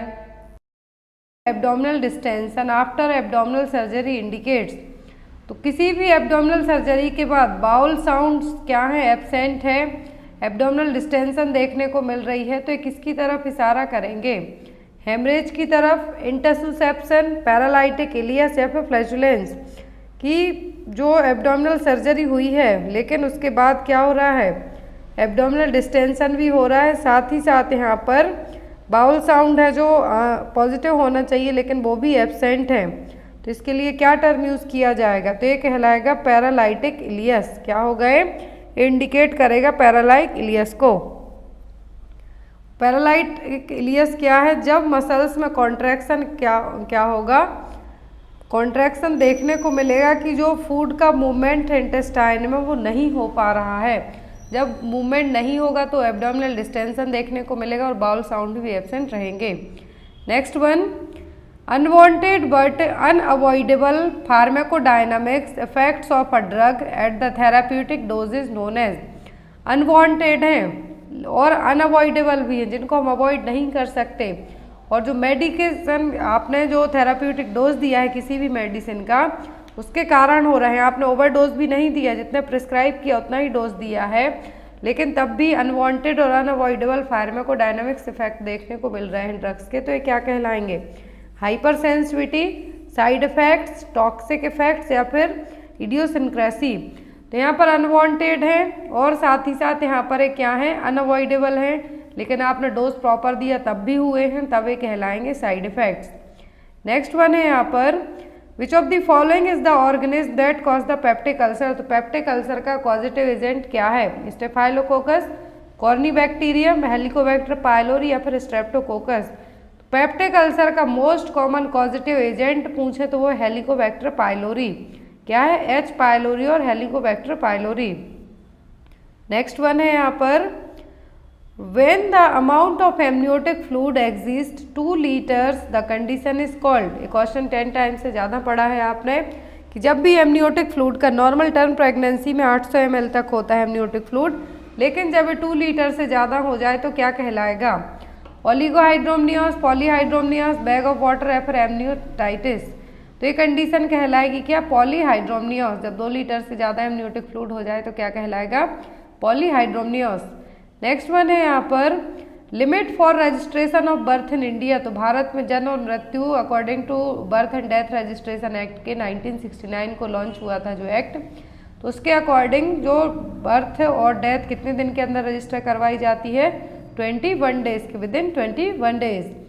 Next one है यहाँ पर, in identical twin where the fetus share common chorion the number of placenta is. तो जब जो आइडेंटिकल ट्विन होते हैं तो उनमें फीटस एक सिंगल कोरियन, एक कॉमन कोरियन लेयर को शेयर करेगा, तो प्लेसेंटा कितने होंगे यहाँ पर, 1 होंगे, 2 होंगे, मोर देन 2 होंगे या फिर 2 एंड फ्यूज्ड होंगे। तो यहाँ पर जब फीटस आइडेंटिकल ट्विन है लेकिन वो जो कोरियन लेयर है वो क्या कर रहे हैं, एक ही शेयर कर रहे हैं, प्लेसेंटा कितने होंगे, प्लेसेंटा भी 1 होंगे। नेक्स्ट वन है यहाँ पर, sports person enhance mental and physically capabilities by taking. तो जो स्पोर्ट्स पर्सन होते हैं, खेलने कूदने वाले लोग होते हैं जो, वो अपनी फिजिकल और मेंटल कैपेबिलिटी के लिए क्या लेते हैं, एनाबॉलिक स्टेरॉइड्स, कैफीन, विस्की या फिर हाई कैलोरी फूड। तो कौन सा जो आइटम है लेंगे जो लोग स्पोर्ट्स वाले हैं, तो वो क्या लेंगे, वो लेते हैं जनरली एनाबॉलिक स्टेरॉइड्स। क्या लेते हैं, एनाबॉलिक स्टेरॉइड्स। और जो एनाबॉलिक स्टेरॉइड है ये जनरली कुछ हार्मोन से मिलके भी बने होते हैं या फिर ये क्या करते हैं, मसल टिश्यू को ग्रोथ करने में हेल्प करते हैं। तो यहाँ पर क्या लेंगे जो स्पोर्ट्स पर्सन, मेंटल और फिजिकल कैपेबिलिटीज़ के लिए एनाबॉलिक स्टेरॉइड्स। नेक्स्ट वन है यहाँ पर, the silent feature of nurses records include the all following except. तो साइलेंट फीचर्स सभी है नर्सिंग रिकॉर्ड्स के, किसी एक को छोड़कर। With written with ink on paper, complete clear and concise record, counter signed by doctor, या फिर should not have overwriting. तो यहाँ पर एक्सेप्ट करके क्वेश्चन है आपको कि नर्सिंग रिकॉर्ड में सभी चीज़ें होनी चाहिए किसी एक को छोड़कर। तो रिटन आपको इंक से लिखना है पेपर पर, कंप्लीट क्लियर कॉन्साइज होना चाहिए, ओवर राइटिंग नहीं लिखनी है। तो आंसर आपका क्या होगा, counter signed by the doctor. Next one है यहाँ पर the ability of the human body to defend itself against a pathogenic agent. तो आपकी क्षमता किसी पैथोजेनिक ऑर्गेनिज्म से लड़ने की क्या कहलाती है, तो ये कहलाती है आपकी इम्यूनिटी। जितने मजबूत होंगे उतनी कम बीमारी होंगी। नेक्स्ट वन है यहाँ पर fifth disease is also known as. तो 5वें नंबर की डिसीज कौन सी है, मम्स, इरिथेमा इन्फेक्शियोसम, मीजल्स या फिर रूबेला। तो फिफ्थ डिसीज कौन सी है, तो वो इरिथेमा इन्फेक्शियोसम। क्या है, इरिथेमा इन्फेक्शियोसम। मीजल्स है first, scarlet fever second, rubella third, Dukes fourth, fifth हो गई इरिथेमा इन्फेक्शियोसम। यदि सिक्स्थ पूछे तो क्या है, रूबियोला। क्या है, रूबियोला। नेक्स्ट वन है यहाँ पर in which part of the fallopian tube fertilization takes place. तो फेलोपियन ट्यूब में फर्टिलाइजेशन होता है, लेकिन फेलोपियन के कौन से पार्ट में, फेलोपियन ट्यूब के कौन से पार्ट में फर्टिलाइजेशन होता है, तो वो है एम्पुला पार्ट। कौन सा पार्ट है, एम्पुला, जहाँ पर फर्टिलाइजेशन होता है। नेक्स्ट वन है यहाँ पर who is known as the father of aseptic surgery. तो असेप्टिक सर्जरी के जनक कौन है, के जनक कौन है, तो वो है जोसेफ लिसर। कौन है, जोसेफ लिसर। ऑप्शन में है हिपोक्रेट्स, जोसेफ लिसर, लुइस पास्चर या फिर सॉलमन वॉक्समैन। तो जो आपका आंसर है वो क्या है, जोसेफ लिसर। नेक्स्ट वन है यहाँ पर world mental health day is observed on. तो हम हर साल वर्ल्ड विश्व मानसिक स्वास्थ्य दिवस कब मनाते हैं, तो हम हर साल मनाते हैं अक्टूबर 10 को। आज 7 अप्रैल को और अप्रैल 7 को क्या मनाते हैं, हेल्थ डे। तो यहाँ पर और 11 जुलाई को क्या मनाते हैं, पॉपुलेशन डे। तो वर्ल्ड मेंटल हेल्थ डे हम कब मनाते हैं, हर साल अक्टूबर 10 को और 10 अक्टूबर को। Next one shoulder dystocia is managed by. तो शोल्डर डिस्ट्रोकिया को आप कैसे मैनेज करेंगे, ऑप्शन में है यहाँ पर Lovset manoeuvre, Leopold manoeuvre, McRoberts manoeuvre या फिर बर्न मार्शल मैन्यूवर। तो शोल्डर डिस्ट्रोकिया के लिए कैसे मैनेज किया जाता है, तो शोल्डर डिस्ट्रोकिया मैनेज किया जाएगा कैसे, मैक रॉबर्ट्स मैन्यूवर के द्वारा। किसके द्वारा, मैक रॉबर्ट्स मैन्यूवर के द्वारा। नेक्स्ट वन है यहाँ पर a normal human cells has how many chromosome.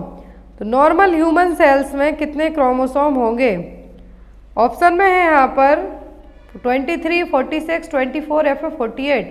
Normal human cells में यदि पेयर में पूछे तो कहना 23, लेकिन ओनली नंबर में पूछे तो कितने होते हैं, 46।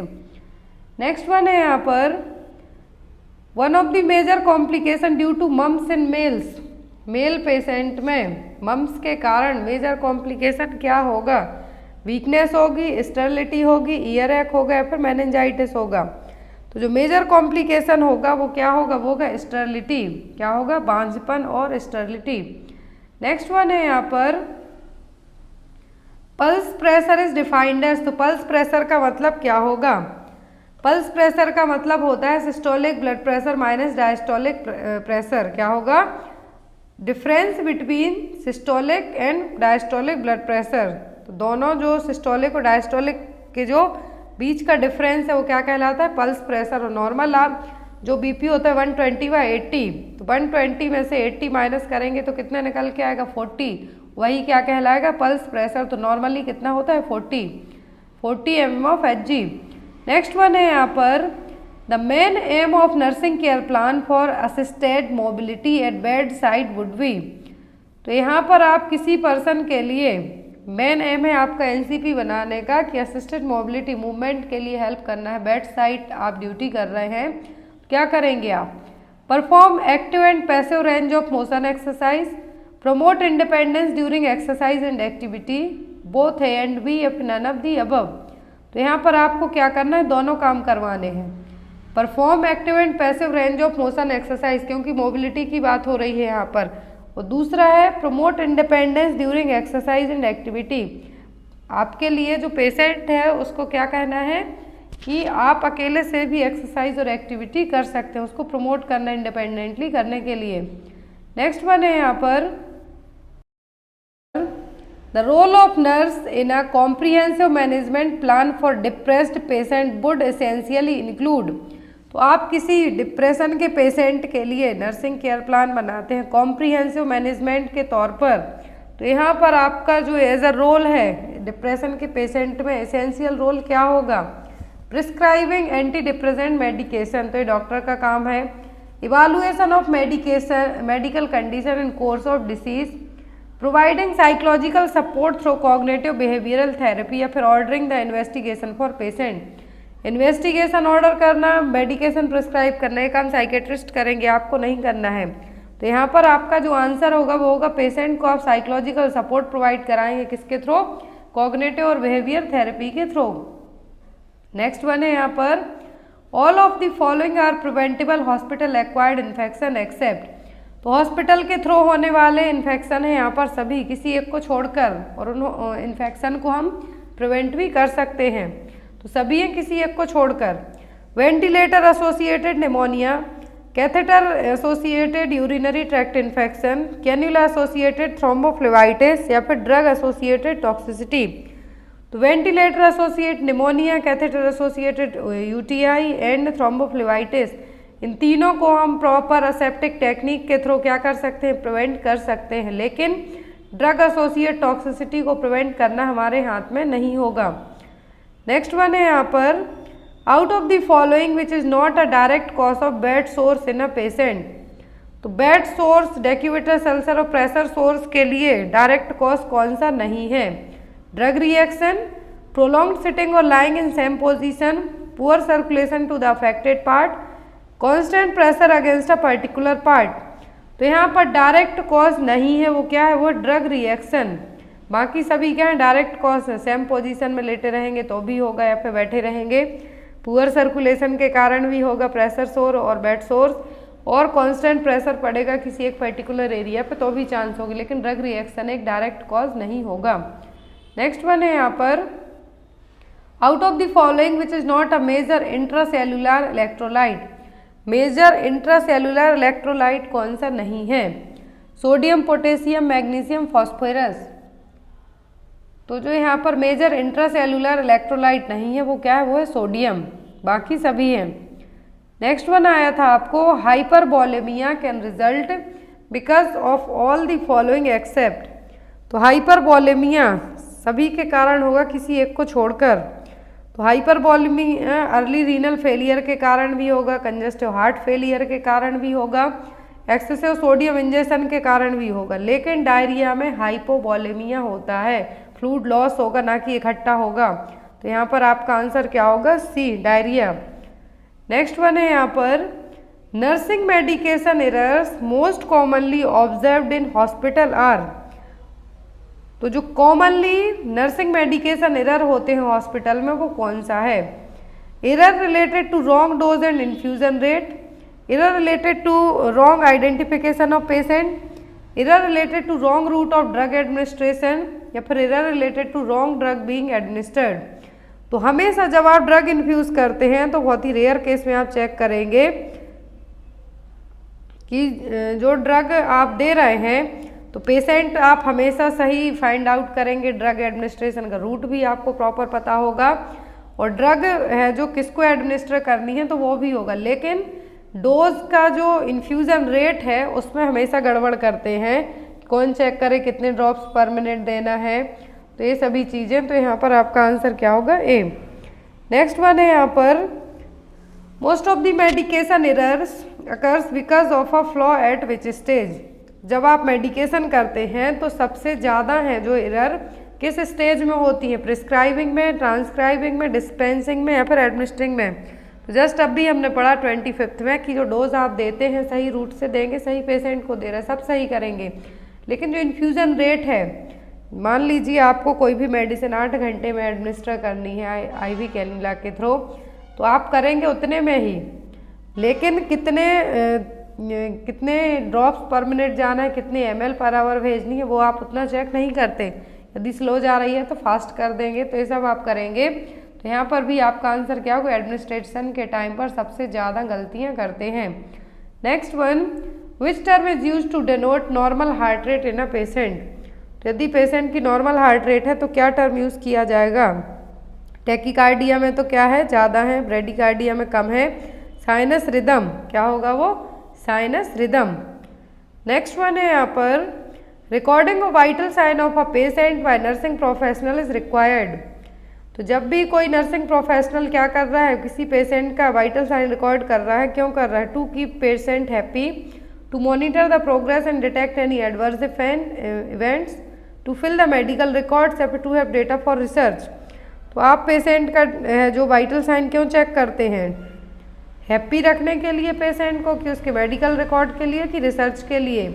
तो आप किसी एज अ नर्स प्रोफेशनल और हेल्थ केयर प्रोफेशनल आप क्यों डेटा कलेक्ट करते हैं, to monitor the vital sign क्यों लेते हैं, to monitor the progress and detect any adverse event.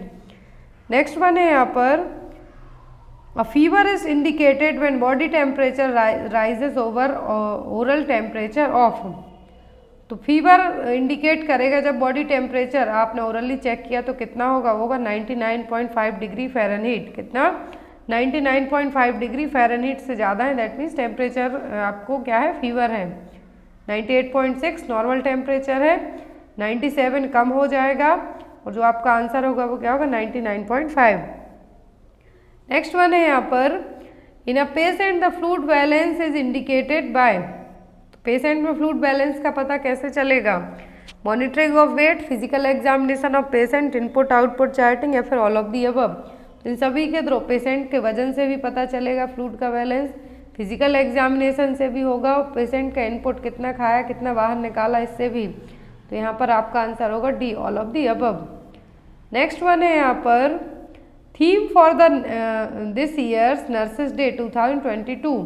2022 में नर्सेस डे की थीम क्या थी। तो हमने रिसेंट में ही नर्सेस डे सेलिब्रेट किया है, फ्लोरेंस नाइटिंगेल का जन्मदिन होता है जिस दिन। तो इस साल की थीम थी, a voice to lead, invest in nursing and respect right to secure global health. Next one है यहाँ पर, the nurses day celebrated to commemorate. तो नर्सिंग डे हम क्यों मनाते हैं, foundation day of international council of nursing के लिए, anniversary of Florence Nightingale, anniversary of Mother Teresa birth, anniversary of day of opening first scientific nursing school. तो हम हर साल नर्सेस डे मनाते हैं फ्लोरेंस नाइटिंगेल के जन्मदिन के दिन। क्या मनाते हैं, anniversary of Florence Nightingale's birth. Next one है यहाँ पर, the definition of health given by WHO includes all of the following dimension except. तो according to World Health Organization के health is a physical mental social wellbeing not merely an absence of disease. अब बताइए यहाँ पर dimension में कौन सा नहीं आया, तो मेंटल आया, फिजिकल आया, सोशल आया, लेकिन वोकेशनल नहीं आया। नेक्स्ट वन है यहाँ पर, all of the following disease can be affected by lifestyle behaviour except. Lifestyle behaviour के कारण सभी टाइप की डिसीज होंगी किसी एक को छोड़कर, कार्डियोवैस्कुलर डिसीज, कैंसर, हाइपरटेंशन, या फिर टाइप फर्स्ट डायबिटीज मेलाइटिस। तो सभी डिसीज होंगी लेकिन किसी एक को छोड़कर, तो वो होगी यहाँ पर टाइप फर्स्ट और जुवेनाइल डायबिटीज मेलाइटिस। कौन सी, टाइप फर्स्ट और जुवेनाइल डायबिटीज मेलाइटिस। और टाइप सेकंड जनरली उन लोगों को होने के चांसेस होते हैं उनके बिहेवियर लाइफ स्टाइल के कारण। नेक्स्ट वन है यहाँ पर, health promotion activities that can be regularly practised by nurses include.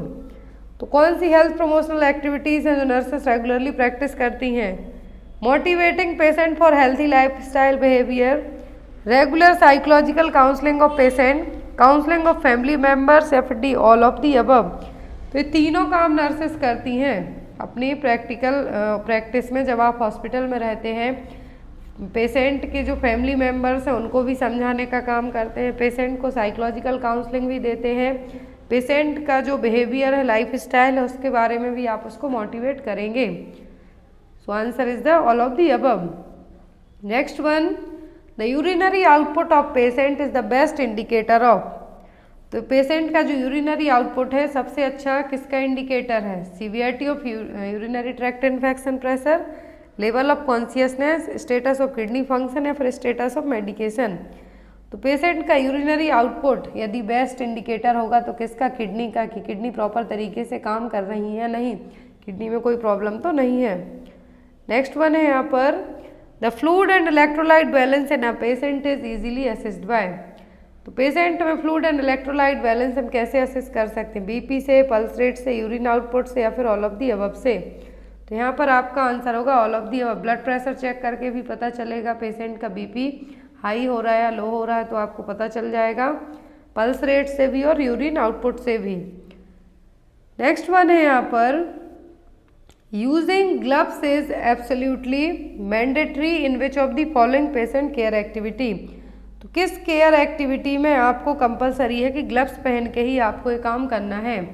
Medication administration, perennial care after child birth, physiotherapy या फिर रिकॉर्डिंग द वाइटल्स। तो मेडिकेशन के टाइम पर, फिजियोथेरेपी के टाइम पर, वाइटल्स चेक करने के टाइम पर आपको ग्लव्स की ज़रूरत नहीं है, जितनी आपको पेरिनियल केयर करने के टाइम पर, after childbirth perineal care के टाइम पर आपको ग्लव्स पहनने की ज़रूरत है। So here is the answer is B, perineal care after the childbirth. Next question आया था आपका normal urinary output is anywhere between. तो नॉर्मली यूरिन आउटपुट कितनी होती है? नॉर्मली होती है 0.5 to 1.5 ml पर kg पर आवर। कितनी? 0.5 से 1.5 ml पर kg per hour. Next one है यहाँ पर which of the following is not a micronutrient. तो माइक्रोन्यूट्रिएंट कौन सा नहीं है? Vitamin A, vitamin A, zinc, vitamin C, ये माइक्रोन्यूट्रिएंट्स है। प्रोटीन क्या है? Macronutrients. Fat, protein and carbohydrate क्या है? मैक्रोन्यूट्रिएंट्स है। नेक्स्ट वन है यहाँ पर among fats the category that should be minimally consumed for a healthy body are. तो कौन सा फैट है हमें जिसको कम से कम खाना है ताकि हमारी बॉडी हेल्दी रहे? Monounsaturated fats, polyunsaturated fats, saturated fats या फिर नन ऑफ दीज। कौन से फैट है हमें जिनको कम से कम खाना है? तो वो है सैचुरेटेड फैट, क्योंकि इनके ज़्यादा खाने से ही मोटापा बढ़ेगा, कोलेस्ट्रॉल बढ़ेगा आपका और आर्टरी में ब्लॉकेज होगा। तो इसी जो सैचुरेटेड फैटी फूड है हमें उनको क्या करना है? कम से कम खाना है। Among the following which is the correct measurement of urinary output. तो यूरिनरी आउटपुट के लिए करेक्ट मेजरमेंट क्या है? 30 आउंस, 1 कप, 300 ml या फिर 1 क्वार्ट। तो यहाँ पर वॉल्यूम पूछते तब हम मार्क करते अलग, 1 कप कह सकते थे, लेकिन यूरिनरी आउटपुट का मेजरमेंट पूछा है। क्या है? मेजरमेंट पूछा है तो किस में कैलकुलेट किया जाएगा? ml में। वो कितना होगा? 300 ml। कितना? 300 ml। नेक्स्ट वन है यहाँ पर the most common micronutrients deficiency in India is. सबसे कॉमन माइक्रोन्यूट्रिएंट्स की कमी के कारण कौन सी डिसीज होती है इंडिया में? आयोडीन की कमी के कारण, जिंक के कारण, विटामिन ए के कारण या फिर आयरन के कारण। तो सबसे कॉमन माइक्रोन्यूट्रिएंट्स डेफिशिएंसी है इंडिया में आयरन, और जिसकी कमी के कारण क्या होता है? एनीमिया। क्या होता है? एनीमिया। नेक्स्ट वन है यहाँ पर recommended antenatal visits for a pregnant women in India. तो एंटीनेटल और प्रीनेटल विजिट कंसीव करने के टाइम से लेकर डिलीवरी के पहले तक का जो टाइम होता है वो कहलाता है एंटीनेटल पीरियड। अब एंटीनेटल विजिट प्रेग्नेंट वुमेन को कितने बार करना चाहिए? 4 visits including 1 as soon as pregnancy is suspected and 1 at term, once a month, once in 2 months या फिर every 2 weeks। तो एंटीनेटल विजिट की बात करें तो जैसे ही प्रेगनेंसी कंसीव हो हमें तब जाना है, एटलीस्ट 4 विजिट करना है, और आपको एट टर्म जब तक प्रेगनेंसी कंटिन्यू है जब तक हो सके तो जब जाना है। तो यहाँ पर आपका आंसर होगा ए, 4 विजिट्स। अकॉर्डिंग टू WHO के जो टोटल ANC विजिट कितनी है? एटलीस्ट 4 तो करनी ही करनी है। नेक्स्ट वन है यहाँ पर feeding colostrum to newborn is essential because. Colostrum जो फर्स्ट मिल्क होता है डिलीवरी के बाद बेबी को फीड कराया जाता है, मेमोरी ग्लैंड सीक्रेट करती हैं, ब्रेस्ट सीक्रेट करते हैं, तो वो कहलाता है कोलेस्ट्रम। और बेबी को एसेंशियल क्यों है colostrum? It is good in taste, अच्छा टेस्ट रहेगा। It is nutrient dense and high in antibodies and antioxidants. It is a traditional in India. It induce breast to produce the more milk. Newborn baby के लिए essential क्यों है colostrum, क्योंकि इसमें high antibodies होंगी, antioxidant होंगे जो baby को इन्फेक्शन से प्रिवेंट करेंगे, इम्यूनिटी बूस्ट करने का काम करेंगे। तो यहाँ पर आपका आंसर होगा B. It is nutrient dense and high in antibodies and antioxidants. Next one है यहाँ पर scurvy is cause due to deficiency of, तो स्कर्वी होता है विटामिन सी की कमी के कारण।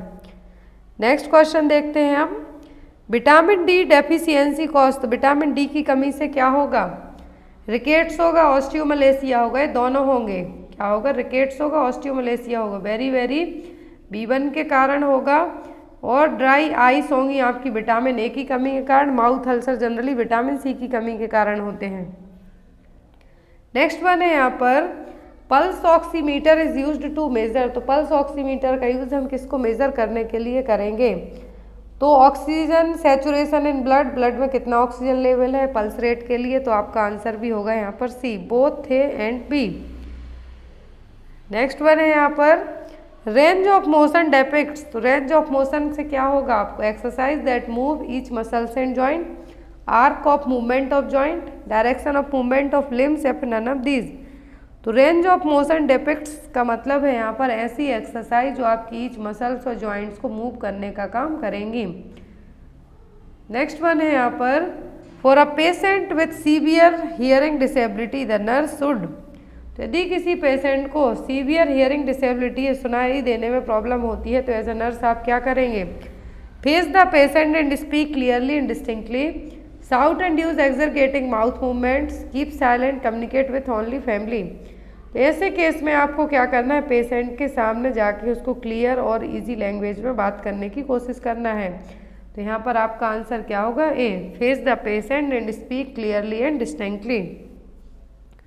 नेक्स्ट वन है यहाँ पर trochanter rolls is used to, तो मैंने आपको 3-4 डेज पहले ही बताया था ट्रोकेंटर रोल ये जनरली किसके लिए यूज़ किया जाता है, पेशेंट के जो एक्सटर्नल रोटेशन होगा हिप का, यदि किसी की हिप सर्जरी हुई हो तो यहाँ पर उसके लिए क्या किया जाएगा, ट्रोकेंटर यूज़ किए जाएंगे इस तरीके से। देखिए जो इमेज में दिख रहे हैं, तो ये क्या करेंगे, prevent the external rotation of hip when patient is in recumbent position, तो जब पेशेंट रिकॉम्बेंट पोजीशन में होगा तो उसको क्या करेंगे, उसको पैर हिलाने डुलाने में क्या करेंगे, प्रिवेंट करेंगे।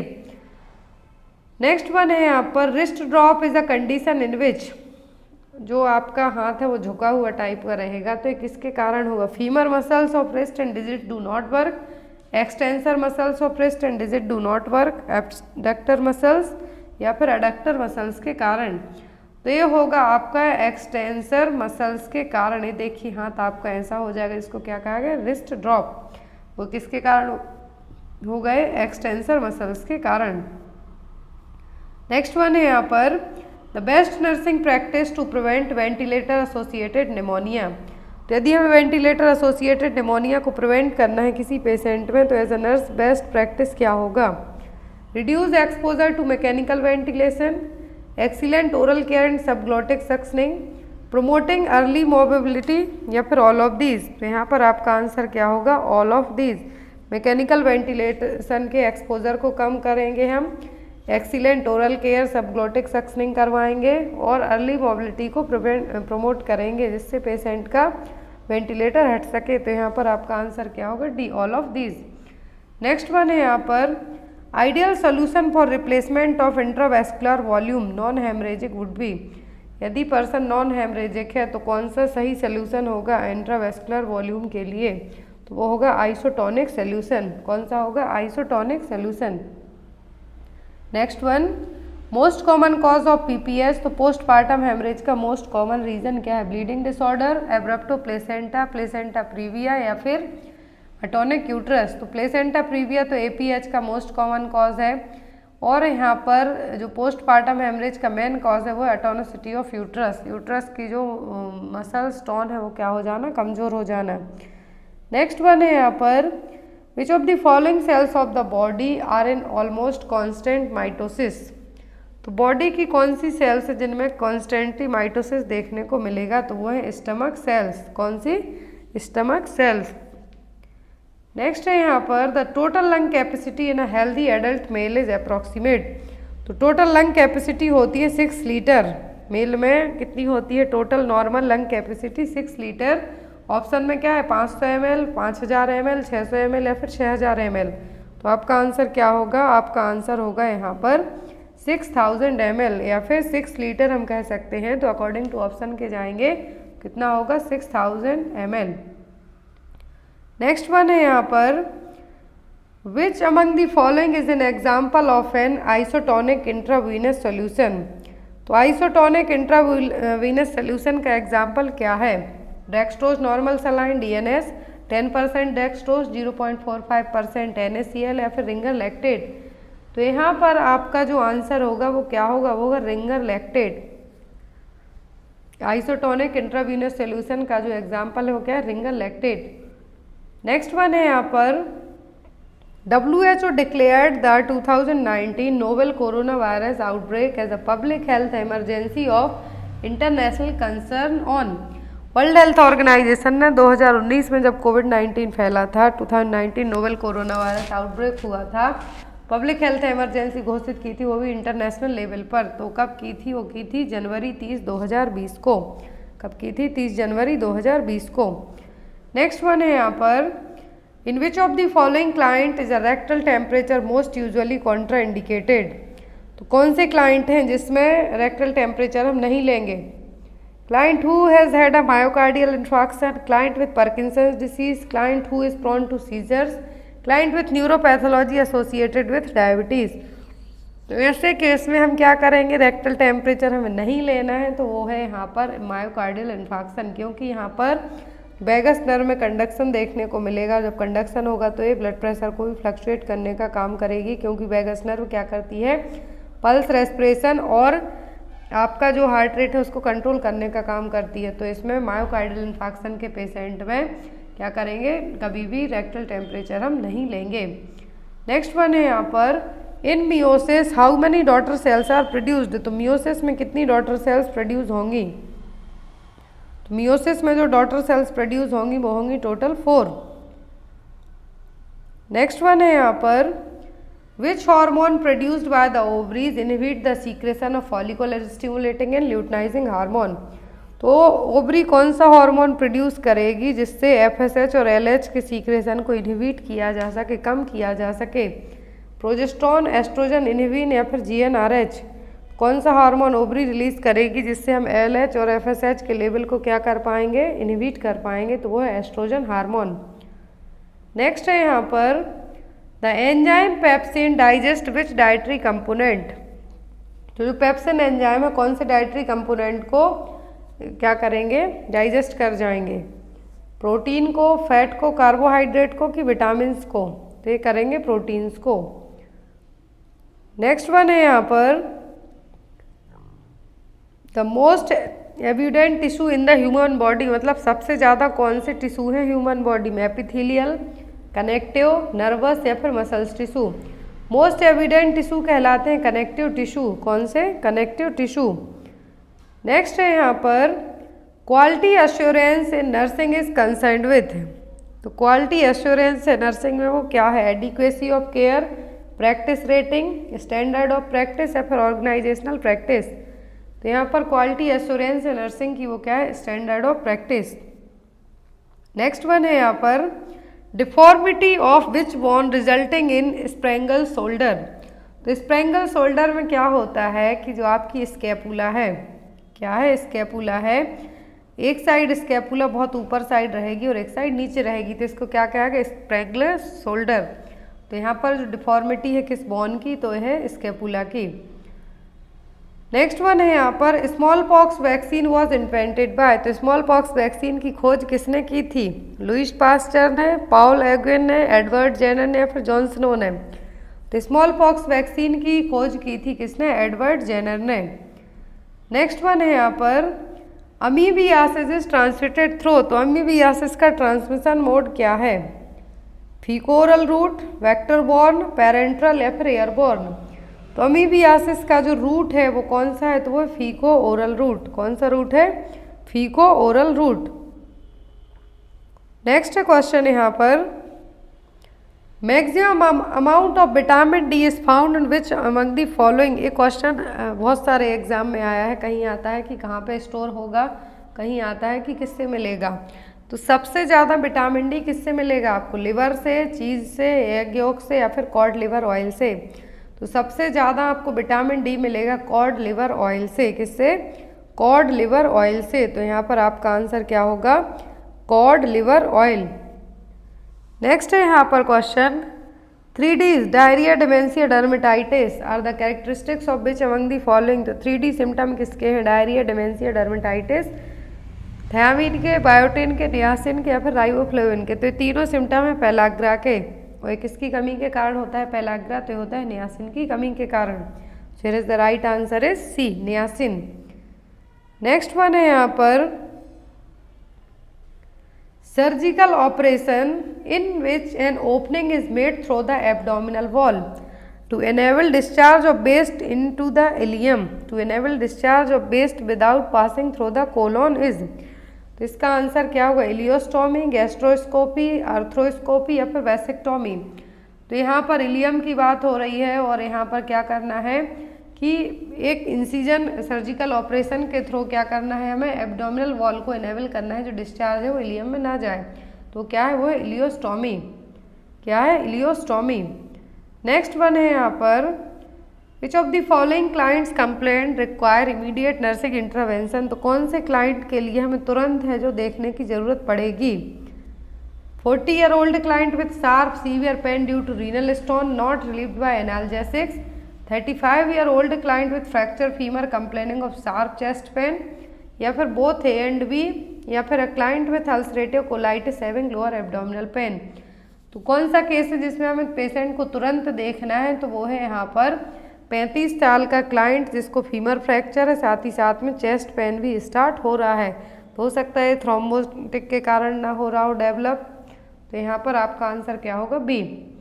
नेक्स्ट वन है यहाँ पर in psychiatric ward which of the following patient should the nurse assess first. तो साइकेट्रिक वार्ड में सबसे पहले आप किस पेशेंट को असेस करेंगे?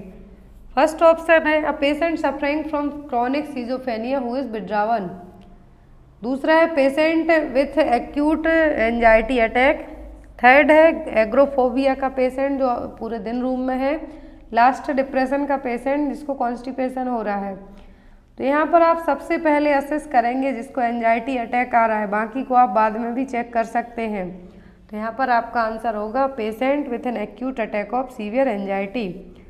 नेक्स्ट वन है यहाँ पर medical treatment of coronary artery disease includes which of the following procedure.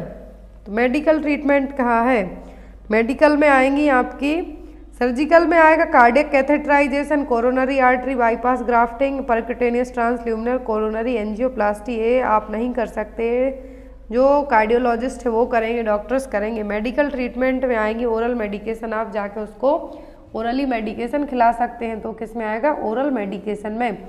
बाकी ये तीनों हैं जो सर्जरी के थ्रू किए जाएंगे। नेक्स्ट वन है यहाँ पर Heimlich manoeuvre is used. Heimlich manoeuvre किसके लिए यूज़ किया जाता है? Clear foreign body from airway, remove foreign body from ear, eye या फिर नन ऑफ दीज। तो हेमलिश मैन्यूवर अपनाया जाता है यदि एयरवे में कुछ भी ऑब्स्ट्रक्शन हुआ हो उसके लिए। तो आपका आंसर होगा clear foreign body from the airway. Next one है यहाँ पर carpal tunnel syndrome is caused by compression of which nerve. तो कार्पल टनल सिंड्रोम में मीडियन नर्व क्या होती है? कंप्रेस होगी। आपके हाथ हैं कैसे होंगे? जिसको म्यूजिशियन नर्व भी कहा जाता है मीडियन नर्व को, तो वही यहाँ पर अफेक्ट होगी। नेक्स्ट वन है यहाँ पर in case of needle stick injury the first response of the nurse should be. यदि आपको निडल प्रिक हो जाती है हॉस्पिटल में तो सबसे पहले आप क्या करेंगे? Start preparing a report, talk to seniors, wash the side with soap and water, या फिर check your immunisation status. So here is your first priority कि आप सबसे पहले अपने साबुन और पानी से अच्छे से हाथ को धो लें, चाहे डॉग बाइट हो, कैट बाइट का केस हो या फिर आपको निडल स्टिक इंजरी का केस हुआ हो। ऐसे केस में फर्स्ट प्रायोरिटी होती है कि आप अपने हाथों को साबुन से अच्छे से वॉश करें। नेक्स्ट वन है यहाँ पर the following articles are essential components of crash cart in hospital except. Crash cart में सभी इसेंशियल कंपोनेंट आर्टिकल्स की ज़रूरत होगी, किसी एक को छोड़कर। डिफिब्रिलेटर की होगी, रिससिटेशन मेडिकेशन की ज़रूरत होगी, मटेरियल की ज़रूरत होगी जो पेरिफेरल आईवी एक्सेस के लिए ज़रूरी होगा। स्टेशनरी आइटम्स की ज़रूरत नहीं होगी, इसमें आपके काफ़ी books, pen, eraser, sharpener, pencil ये सब आएगा। तो ये आपके क्रैश कार्ट में इसकी ज़रूरत नहीं है, बाकी सबकी है। नेक्स्ट वन है यहाँ पर an error in measuring blood pressure में result because of which of the following. जब आप बीपी मेजर करेंगे तो सभी इसमें से क्या होगा, इसके कारण एरर आ सकता है। द साइज और position of cuff is wrong, यदि आपने कफ गलत तरीके से लगा दिया या फिर सही पोजीशन साइज से नहीं लगाया तो भी रॉन्ग आएगा। Patient's arm is position above और below the level of heart. मान लीजिए आप हाथ नीचे कर रहे हैं तो भी रॉन्ग रीडिंग आएगी, ऊपर कर रहे हैं तब भी आएगी। Sphygmomanometer is press to firmly against brachial artery, आपने प्रॉपर तरीके से ब्रैकियल आर्टरी के यहाँ स्फिग्मोमैनोमीटर को नहीं लगाया तो भी रॉन्ग आएगी। तो आपका आंसर इनमें से कुछ भी हो सकता है। So answer is any of these. Next one है यहाँ पर apical pulse of the patient can be assessed. तो एपिकल पल्स कहाँ चेक की जाती है? Palpating the radial artery, palpating the brachial artery, auscultating the heart या फिर पाल्पेटिंग द कैरोटिड आर्टरी। तो एपिकल पल्स असिस्ट की जाती है हार्ट के यहाँ पर, ऑस्कल्टेटिंग द हार्ट।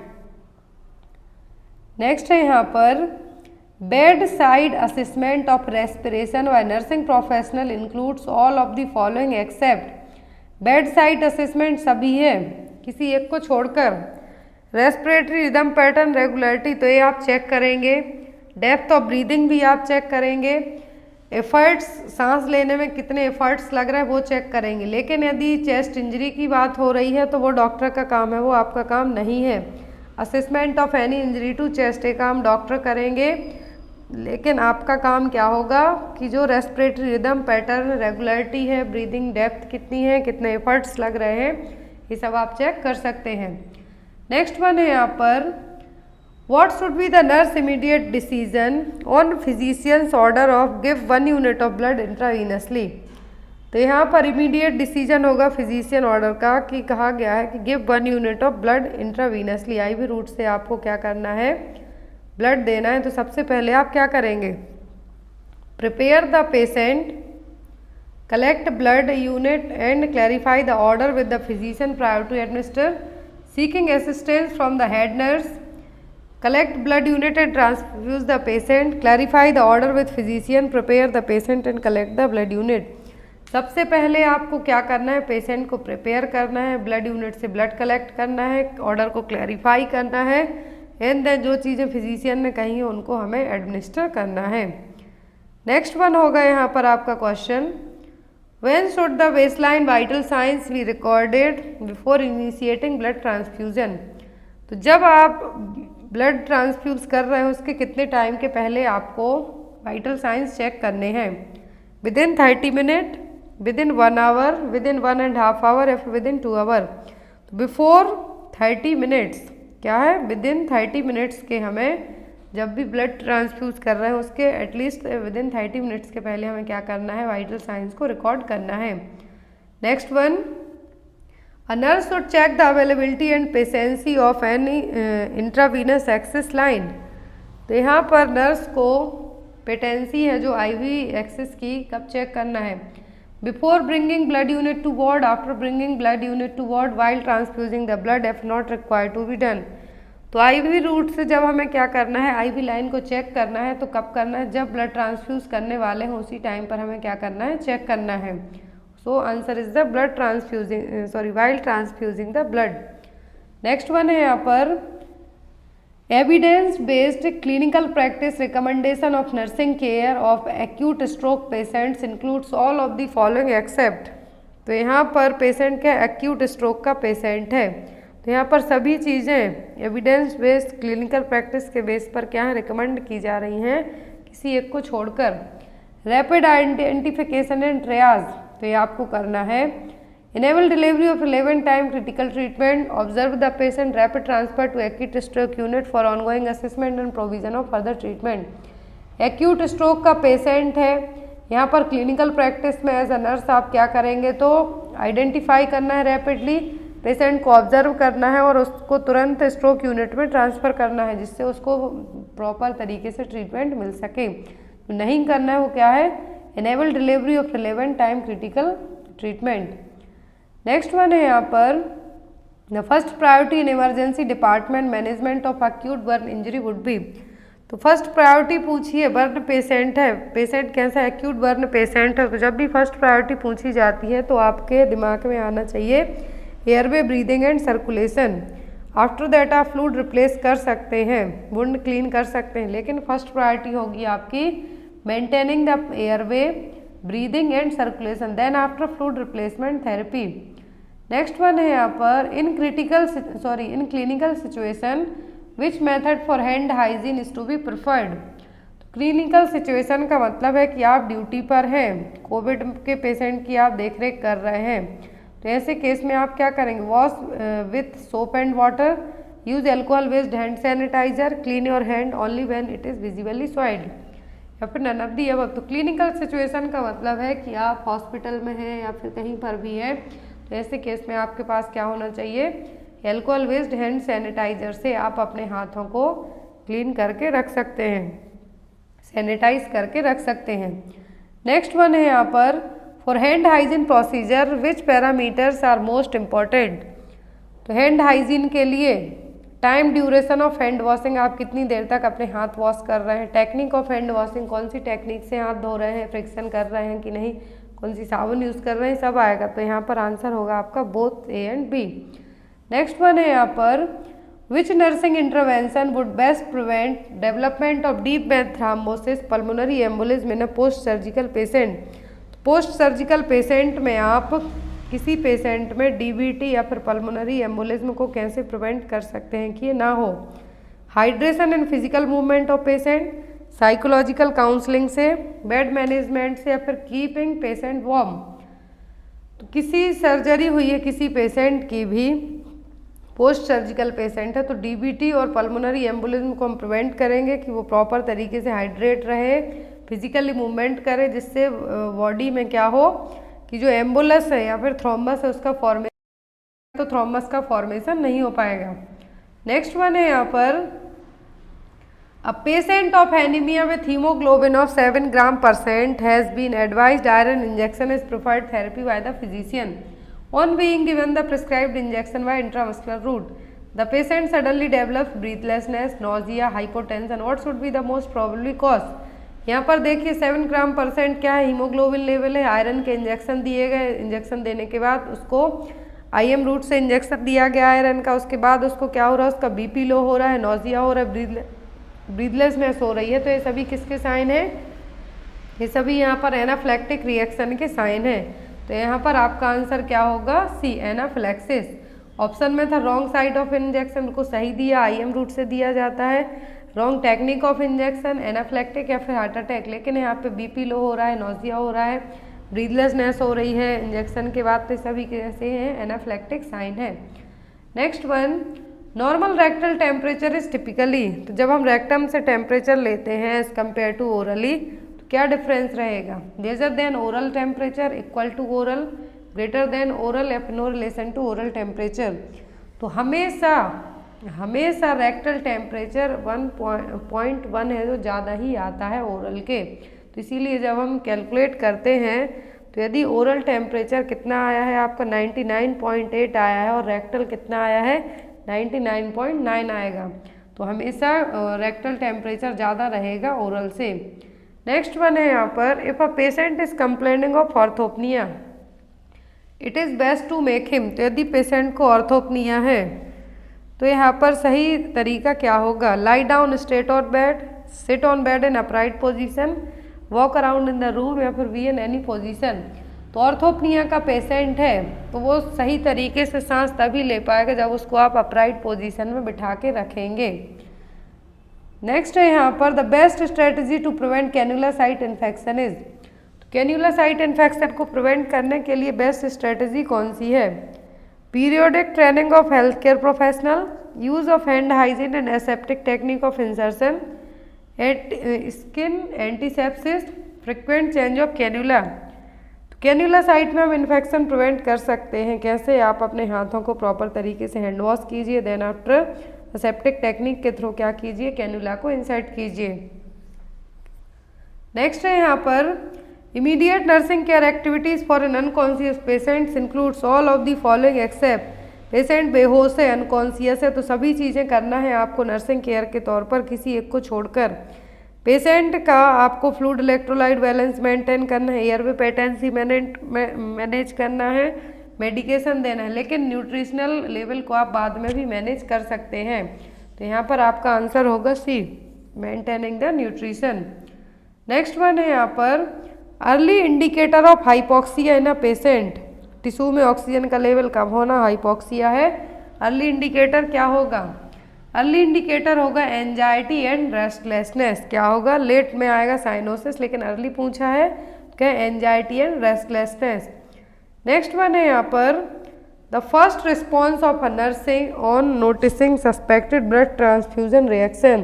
तो यदि ब्लड ट्रांसफ्यूजन रिएक्शन हो रहा है तो सबसे पहले आप क्या करेंगे? Inform the patient attendance, call the doctor, stop the transfusion या फिर monitor urine output. First priority होती है ब्लड ट्रांसफ्यूजन रिएक्शन के टाइम पर आपकी कि जो ट्रांसफ्यूजन किया जा रहा है उसको तुरंत इमीडिएटली स्टॉप करना। Next one the most important intended outcome of using side rail on patient bed would be. तो साइड रेल पेशेंट के जो बेड में साइड रेल दिए जाते हैं वो क्यों दिए जाते हैं? Preventing patient from fall injury, to provide support to drip set, to help in bed hygiene management या फिर टू रेस्ट्रेंट द पेशेंट। तो साइड रेल्स क्यों दिए जाते हैं? ताकि पेशेंट बेड से फॉल डाउन ना हो सके। मान लीजिए पेशेंट डिजीनेस आ रही है, उसको कुछ भी इस तरीके से चक्कर टाइप से आ रहे हैं, तो उसको हमें क्या करना है? गिरने से बचाने के लिए साइड रेल यूज़ किए जाते हैं। Next one in a patient diagnosed of having an acute anaphylactic attack the first nursing would be. तो यदि एक्यूट एनाफ्लैक्टिक अटैक आ रहा है तो सबसे पहले आप क्या करेंगे? ऑप्शन है administer epinephrine, call the family, look for positive agent या फिर check the medication chart. Anaphylactic attack है तो आपकी फर्स्ट प्रायोरिटी होती है यदि आपके पास एपिनेफ्रिन अवेलेबल हो तो उसको तुरंत एडमिनिस्टर करना। नेक्स्ट है यहाँ पर the cardinal sign of cardiac arrest includes all of the following except. Cardinal sign है कार्डियक अरेस्ट के सभी किसी एक को छोड़कर। एपनिया होगा मतलब cessation of breathing, dilated non reactive pupil होगा नहीं होगा क्योंकि जनरली जो डेथ पर्सन होते हैं उनमें देखने को मिलेगा, ना कि कार्डियक अरेस्ट में। कोल्ड क्लेमी स्किन होगी, carotid and femoral pulse absent रहेगी। लास्ट है यहाँ पर the correct sequence of CPR cardio pulmonary resuscitation. CPR का करेक्ट सीक्वेंस होता है एयरवे, ब्रीदिंग, सर्कुलेशन। तो ये था आपका पेपर GMCH का 28 तारीख को हुआ था। आई थिंक 165 वैकेंसी थी, मुझे उतना क्लियरली याद नहीं है। तो भी लोग पेपर दे के आए थे, आई होप उन सभी का पेपर अच्छा गया हो। Thank you for watching us, bye bye, take care.